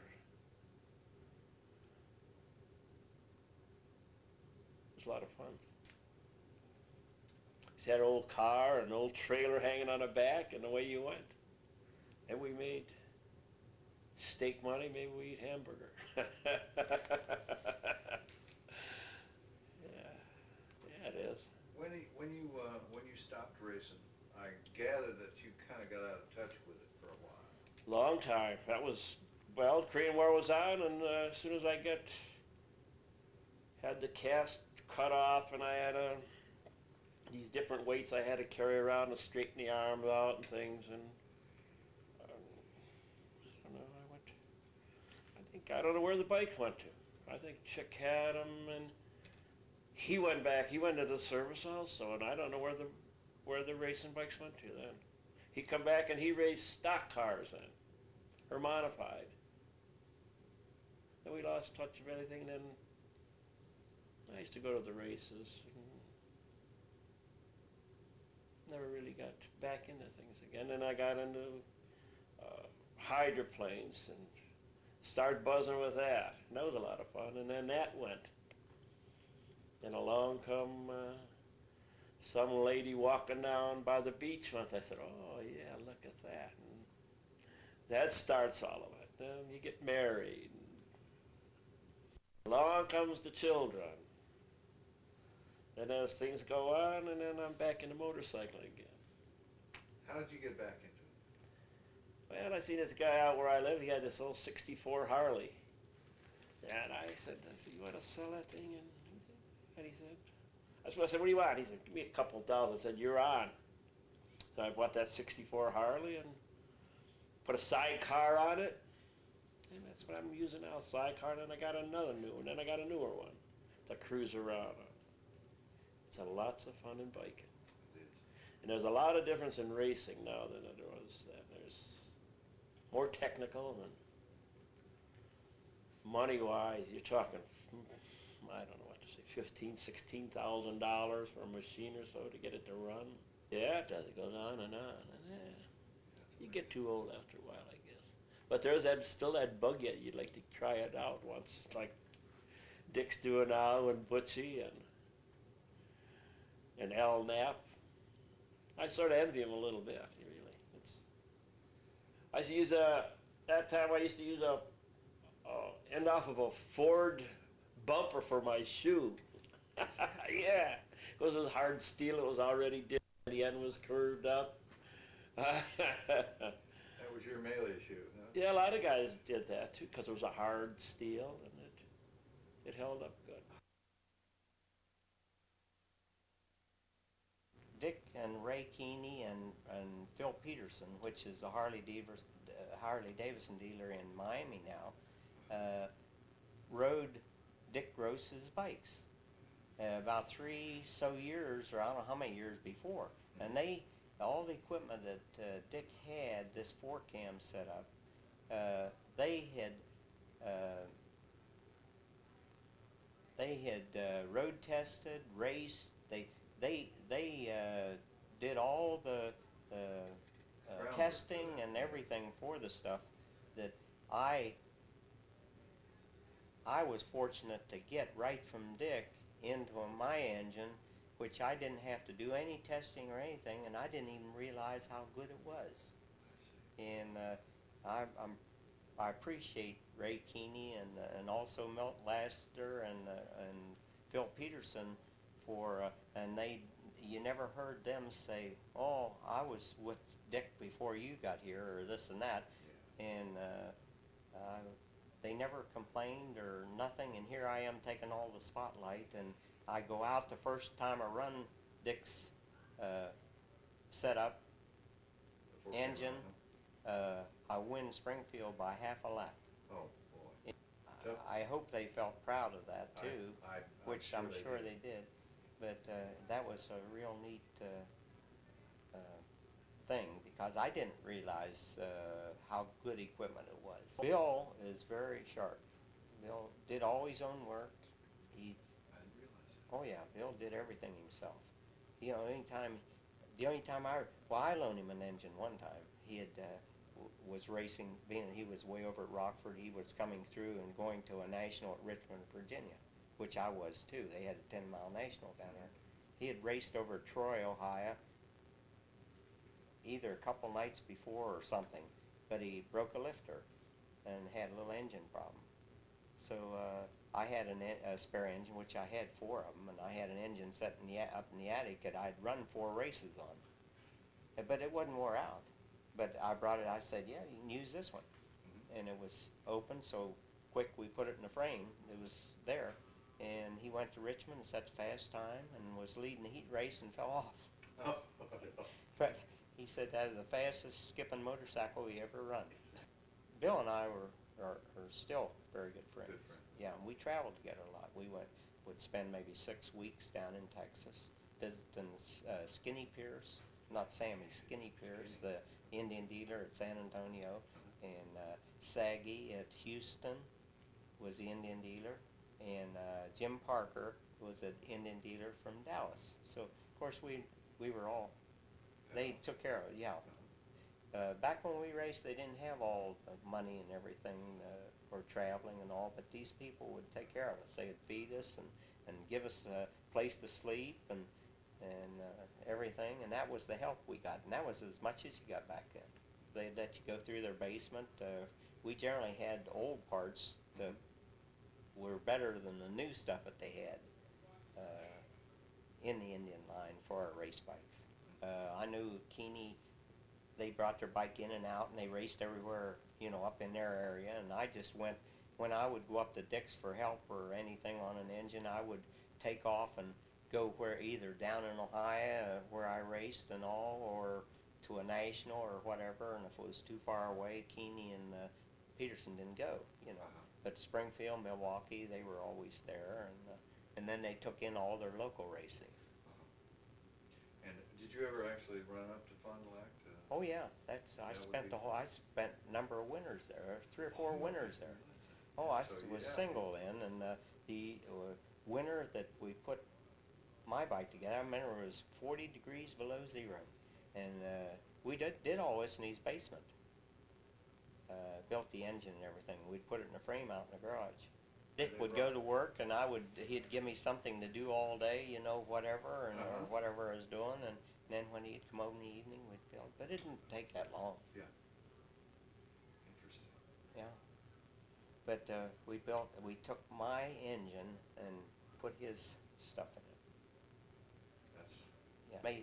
Just built that engine. And then the frame was all my frame. Guys, no matter what when they were younger, everybody's growing up, but here they are matured and they're nice guys. And I'm always proud because I knew Cannonball Baker, and here he's from way back when he set these records of riding cross country, and Max Bubeck just duplicating his run, and I got to spend the whole day with him up at the AMA, and they take me in just, of course I was number 1 and all, but they treat me like, you know, Nancy says like they're supposed to, but you know, they treat me nice, and I really appreciate it. I mean, they take me in just like I'm one of them. Dick was never edgy. He was always very laid back, very relaxed. No, and if he won, he won. If he didn't win, he drank as much beer if he didn't win as if he won. It didn't matter to him. Yeah, he was, you know, everything was just very laid back. What kind of stuff did you end up getting into a cycle doing when the time came that he was racing? I mean, you get to the track. We took our 3 babies. We had 3 babies in 2.5 years, and we took them with us from the time they were a week or 2 old. How old's the youngest now? Christy's 33. So And they went with us. We traveled there were no such things as motorhomes or camping trailers, or we had a Lincoln Continental that we cut the back seat out and put a mattress in it, and so it was full-length mattress, and that's where we slept. 2 of the kids, as they got bigger, would sleep on the front seat, and we would sleep in the car and wash out of the pop cooler when we get to the races. So, I mean, racing was roughing it because there wasn't enough money to do motel. There weren't any motels. That was I'd have his leathers all shined up. He always got best dressed rider because I'd shoe polish his leathers every race and have everything all shiny. I'd paint the frame on his bike every race so that he'd have everything all shiny and nice. Yeah, everything. He would get best dressed rider many racetracks he went to. He had been into racing quite a while before he and I had married because he won Daytona 49, 51, and 52. And I was only in the 4th grade and I couldn't go to the races with him. So, sorry about that, Richard. My dad wouldn't let me. But anyway, when we met in Williams Grove, Pennsylvania. He saw me in Williams Grove, Pennsylvania. And then when we went to Daytona that following year, he met up with me there. I went with some other people to Daytona. And I ended up with him, and the next month we got married. And that was 38 years ago. It was great. I mean, it was like, he knew what he knew what he wanted. And I was like, well, I didn't know. Yeah, I mean, see, I didn't know that he was a great racer. I didn't know anything about him. I knew nothing. So I didn't fall in love with him because he was the Dick Clanfitt, the king of the beach, or nothing else. I mean, I liked him just as a person. So, it was... When the time came that he stopped, did you find yourself in a sort of a vacuum for a while? What? Well, we had a motorcycle shop and we just, really put ourselves into that. I mean, we were very busy anyway. It was a strain to go to the races. But he'd gotten hurt September 16th, 1961 in Lincoln, Illinois. And I guess and I was standing right on the fence, and Jack Olson was killed, and it was the end of Carol Russweber's career the same day. And Dick, there were 9 bodies laying on the track, various riders, both amateurs and experts, and it was, I didn't really ever want to see that again. So I thought, it's time for you to quit, even though I loved going to the races more than he did, because he'd been going for 6-7 years before I came along, so I hadn't had, I loved it. When it was time to go, I had 3 kids to get ready, but I was in the car waiting to go. He never had to wait on me. I had everything packed and waiting on him. Because, he never could say, if you aren't here, I'm leaving without you, because I was already in the car waiting. So, really amazing. Dick raced 4th of July at Loudon, New Hampshire, this past 4th of July, and this is 1993. And everybody said, were you nervous? And I said, no, I wasn't at all. I was every bit as excited as I was in 1963, the last time he rode his last race. It was just wonderful. It was like, all right, why did we ever quit? I mean, it was neat. It was just neat. Well, when I was a little kid, I would stand on the porch. We lived in a little town outside of Cleveland, and I would stand on the porch and watch a motorcycle go by, and I was so ecstatic. And I knew then that I had to have something to do with motorcycles. I mean, I knew right then, and every time that I got anywhere around anybody with a motorcycle, I made sure that we made friends somehow. That's how I ended up getting to go to Daytona and to Williams Grove. I was like, I will find a way to be where there are motorcycles. Honda shop. I had a Honda 4-cylinder, and then my very most favoriteest bike of all was my BSA Thunderbolt. I loved it. It was a son of a gun to start. Yeah. But I could hardly touch the ground, but it was okay. I loved it. It was black. I had a pinstripe with my name on it, and my helmet matched, and I loved it. Shy, and I'm very. I couldn't get up in front of a bunch of people and talk. I could if I had a telephone. I could stand up there and talk forever. During the time that you were racing, who was it helped you the most? Francis Beard, of course, he tuned the Nortons that I rode, all 3 wins, and plus a couple that I didn't win, and or more.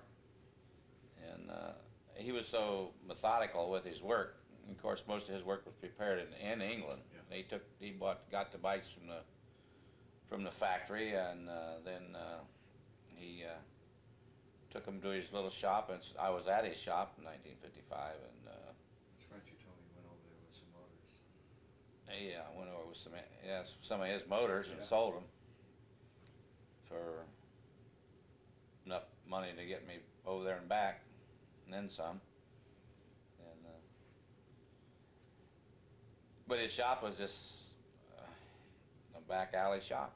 Was it really? Dirt floor and all. Where he took these brand new Nortons and worked on them, and that's where he done his work on his. He had a rider killed at the Isle of Man, and that kind of slowed him down on one of his bikes. Not with his fault, but he took it to heart, and so he got out of the motorcycles for quite a while and started running those Cooper cars.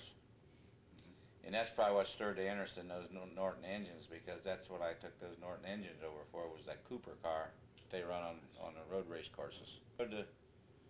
Rode them at different races, I think, later, so I don't know. I know he won Dodge City on a Norton. Did he? The Dust Bowl. Oh, I didn't realize he. Yeah, he won that on a Norton, and by steady riding. The year Billy Huber got killed.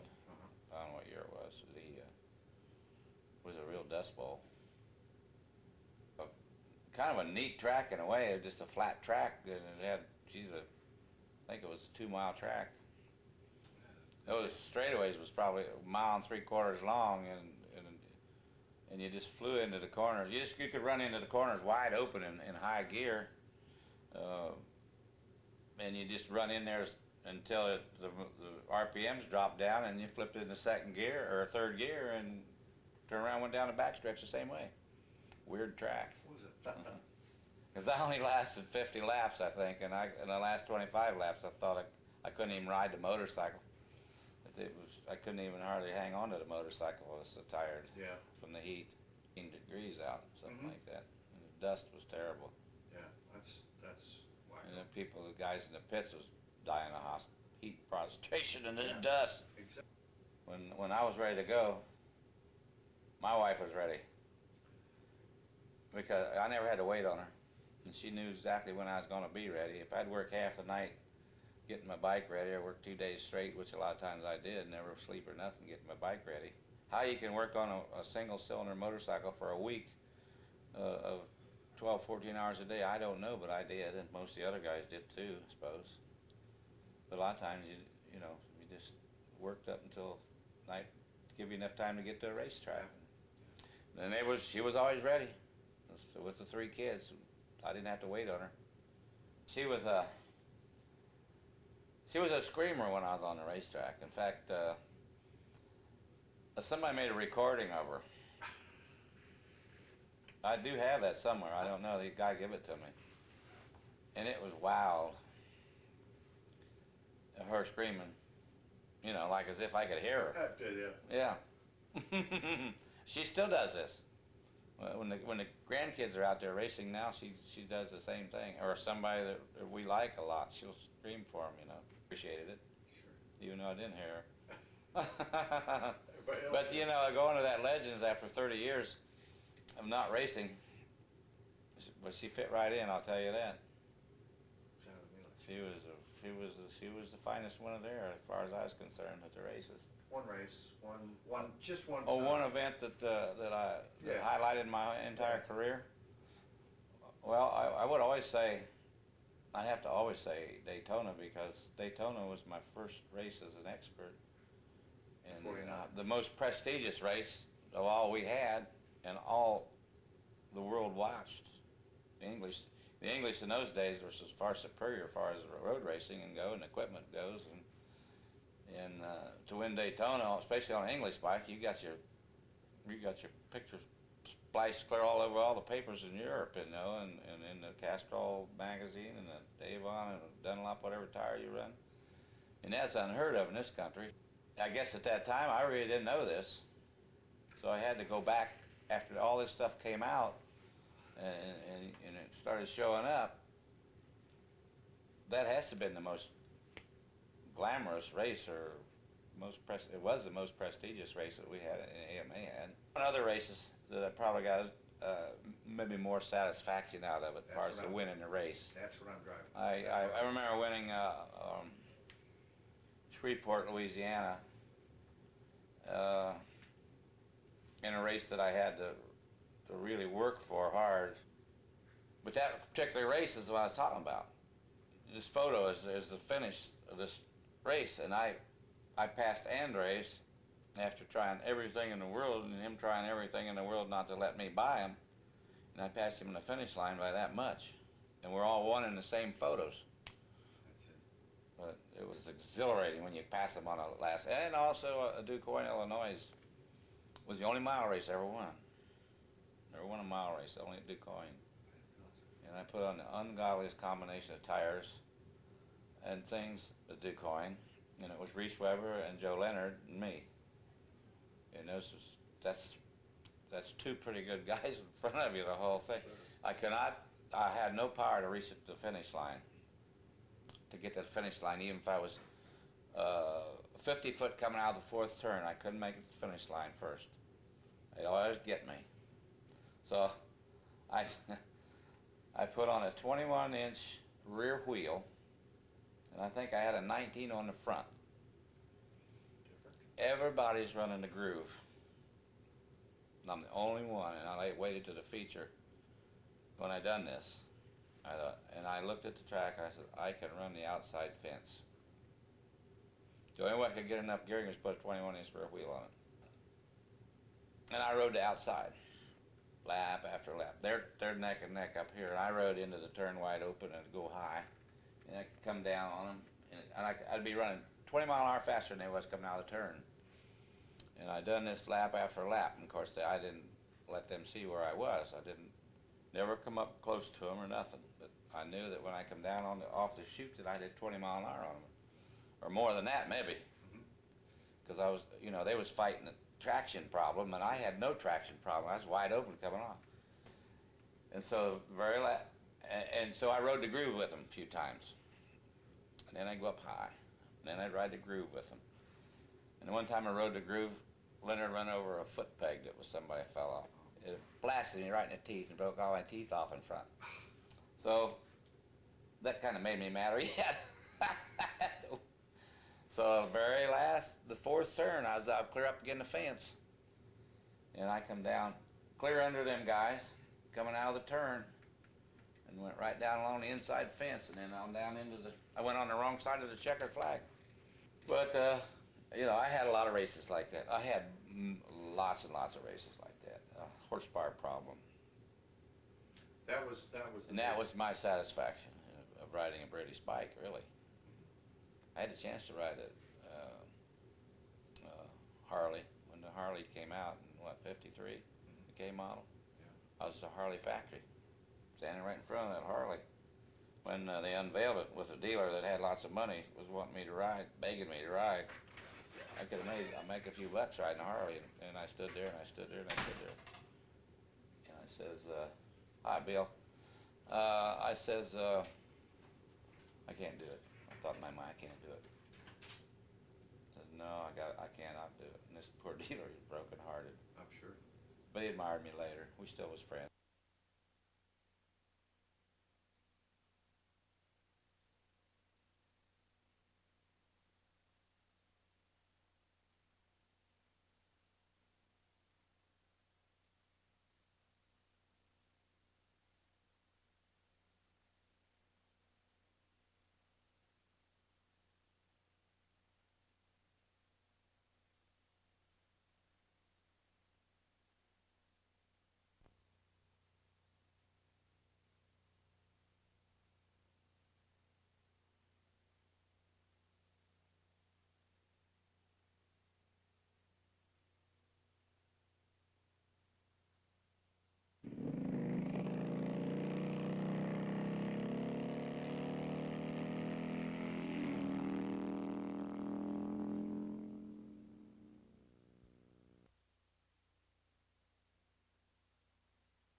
That's better. 51. Yeah, there covers you pretty good. Oh, about 48, I guess.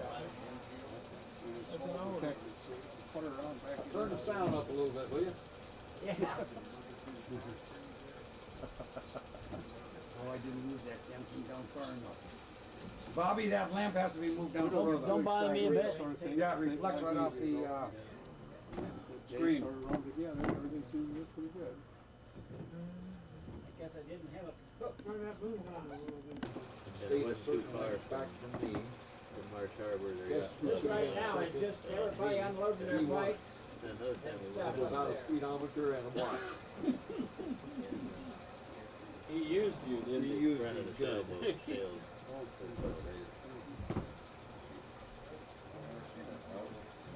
But old Jimmy Hoffman died in his 40s from some kind of stomach cancer. What year was this? Here they're explaining to the writers what all these signs mean.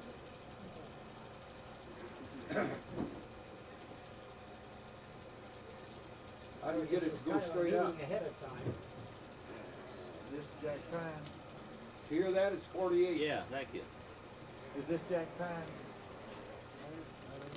The Jack Pine? Yeah. Is this Jack Pine? Okay.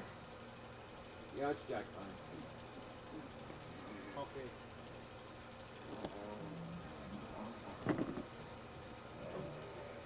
If you recognize anybody, holler out their name if you want to. There's a golden sidecar, isn't it? Yeah. Yep. Sure is. Oh, they were expensive back in the day. Goulding.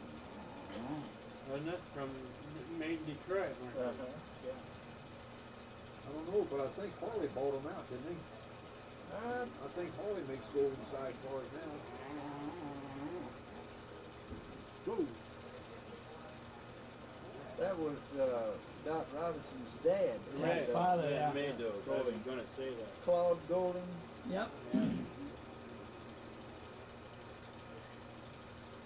what a difference nowadays. Oh, Sure, yeah. that thing is stuff. Oh, these are colors. That's right.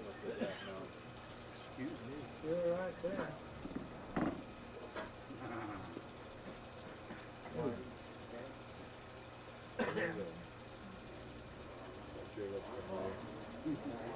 Jack Flug, he was here just a Is that who that was?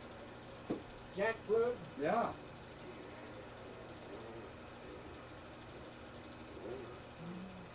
I know the faces, but I'm beginning to lose memory of who their names are.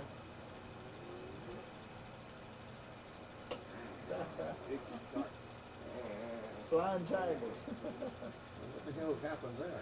That's one we found parked along the side of the road. We'll show you in a minute what happened to him. You can't hardly carry that sidecar and have that broke. That's right. I don't know whether any of you ever rode a flexible sidecar job or not. But it's a different experience.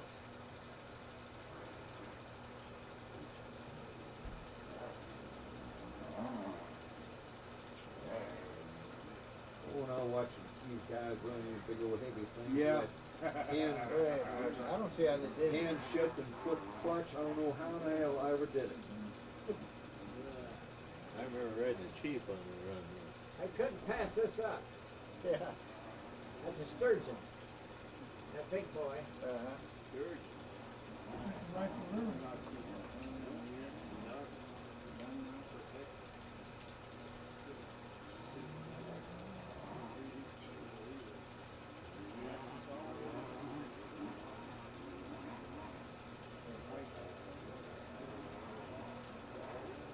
That happens to be my family and Mary Williams.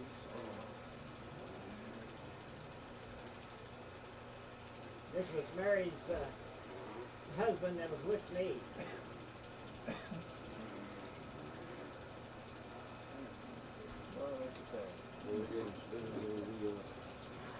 They negotiated some of those sand hills. They had all kinds of combinations. Winches and come-alongs and everything else. 48. That's Fritz Howard. I know that guy. He's having a good time.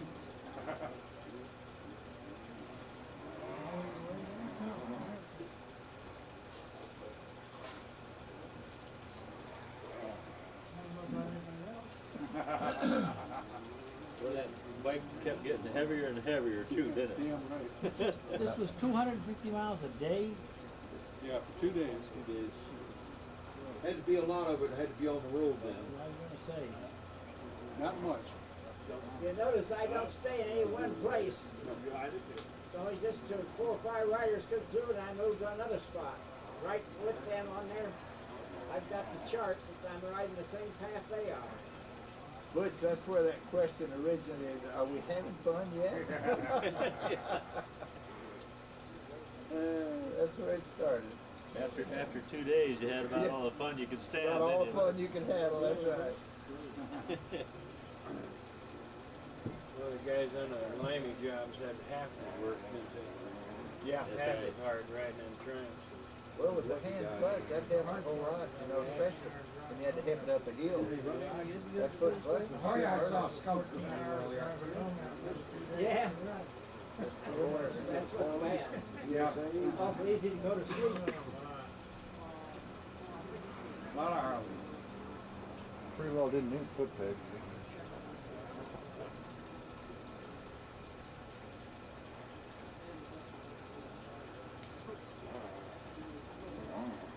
This is trials. What would you take, 25 I points? should have checked and I could have told you who the winners were, because I got a record of it at home, but I didn't think about going out and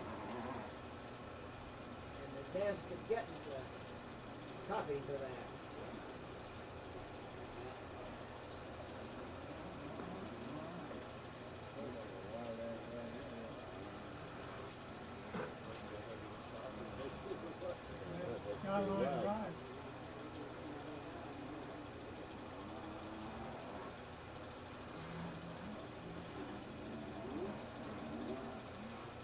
There's Oscar Lance giving drinks.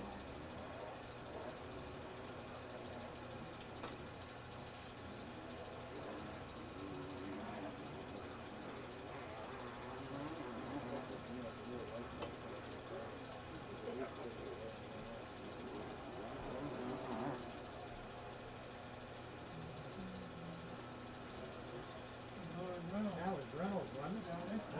That was Reynolds. Millard Reynolds. Big guy.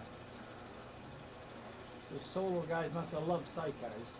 There used to be another guy by the name of Carl Beggs who was a great big guy from, I can't think of the town now.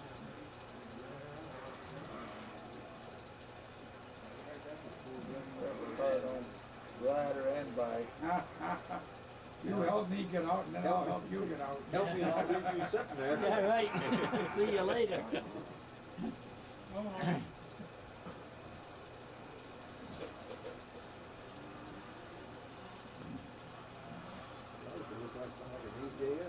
Yeah, that one looked like an AJ.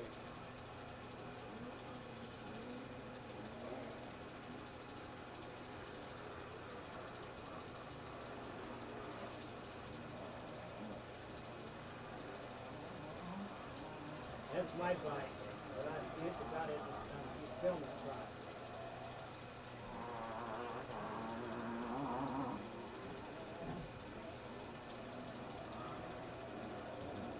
He's got the idea of keeping them that long.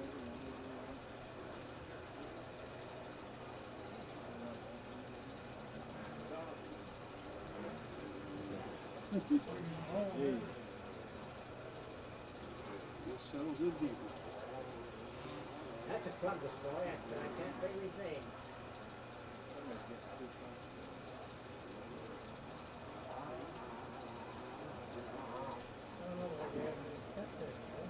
Well, I'm just glad to say I never went there.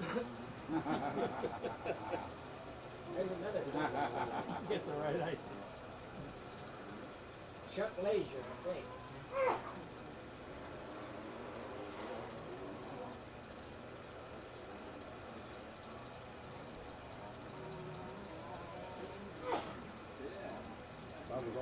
matchless, I think I'm gonna have it.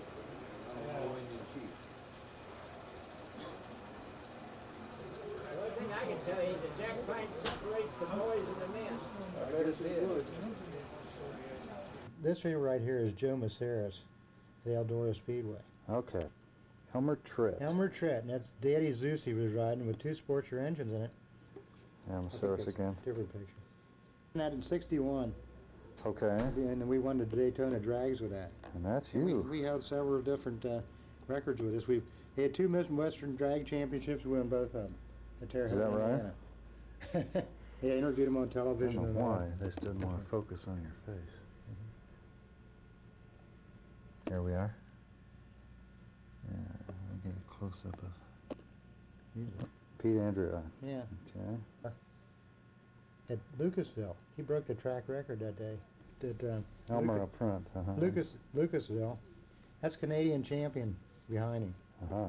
The next Newport, well, since then he became a Newport policeman. That's Don Kaler.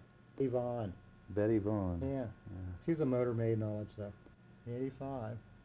And 50X is Cal Rayburn. See Andrew's deal on his jacket. Eden.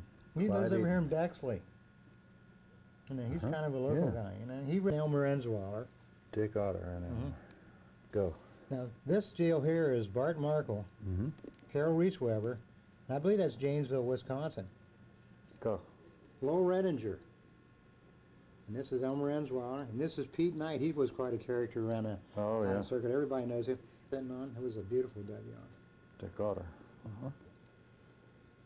Dick and Carol, yeah. Yeah. And this is that Lucasville thing again where Elmer was running up there when he ran the Canadian champion. That's Elmer. And here's Thad Coleman and Dave Easted. Oh, It's yeah. amateurs. See? They leave that there when I get a close-up of Dave. Yeah, okay. This thing. It's Dave Estet. Mm-hmm. VR rather. That was really a nice machine. Yeah. And here he is up in the corner with the Canadian champion up there at Portsmouth. Miller used to be with him quite a bit. Here we are up there. This boy here was Bob Kirk. He got killed on a race job. Uh-huh. But he was a hell of a rider. Probably Washington Courthouse or something way back there. And Jack Miller used to ride in Norton. Good Of course, shot. this is that deal up there in Janesville again. This is Reese Weber, of course. Reese Weber, Mann, Markle, Rip. This is Darrell Doval. Here's Claude Mook. And Dick Utter.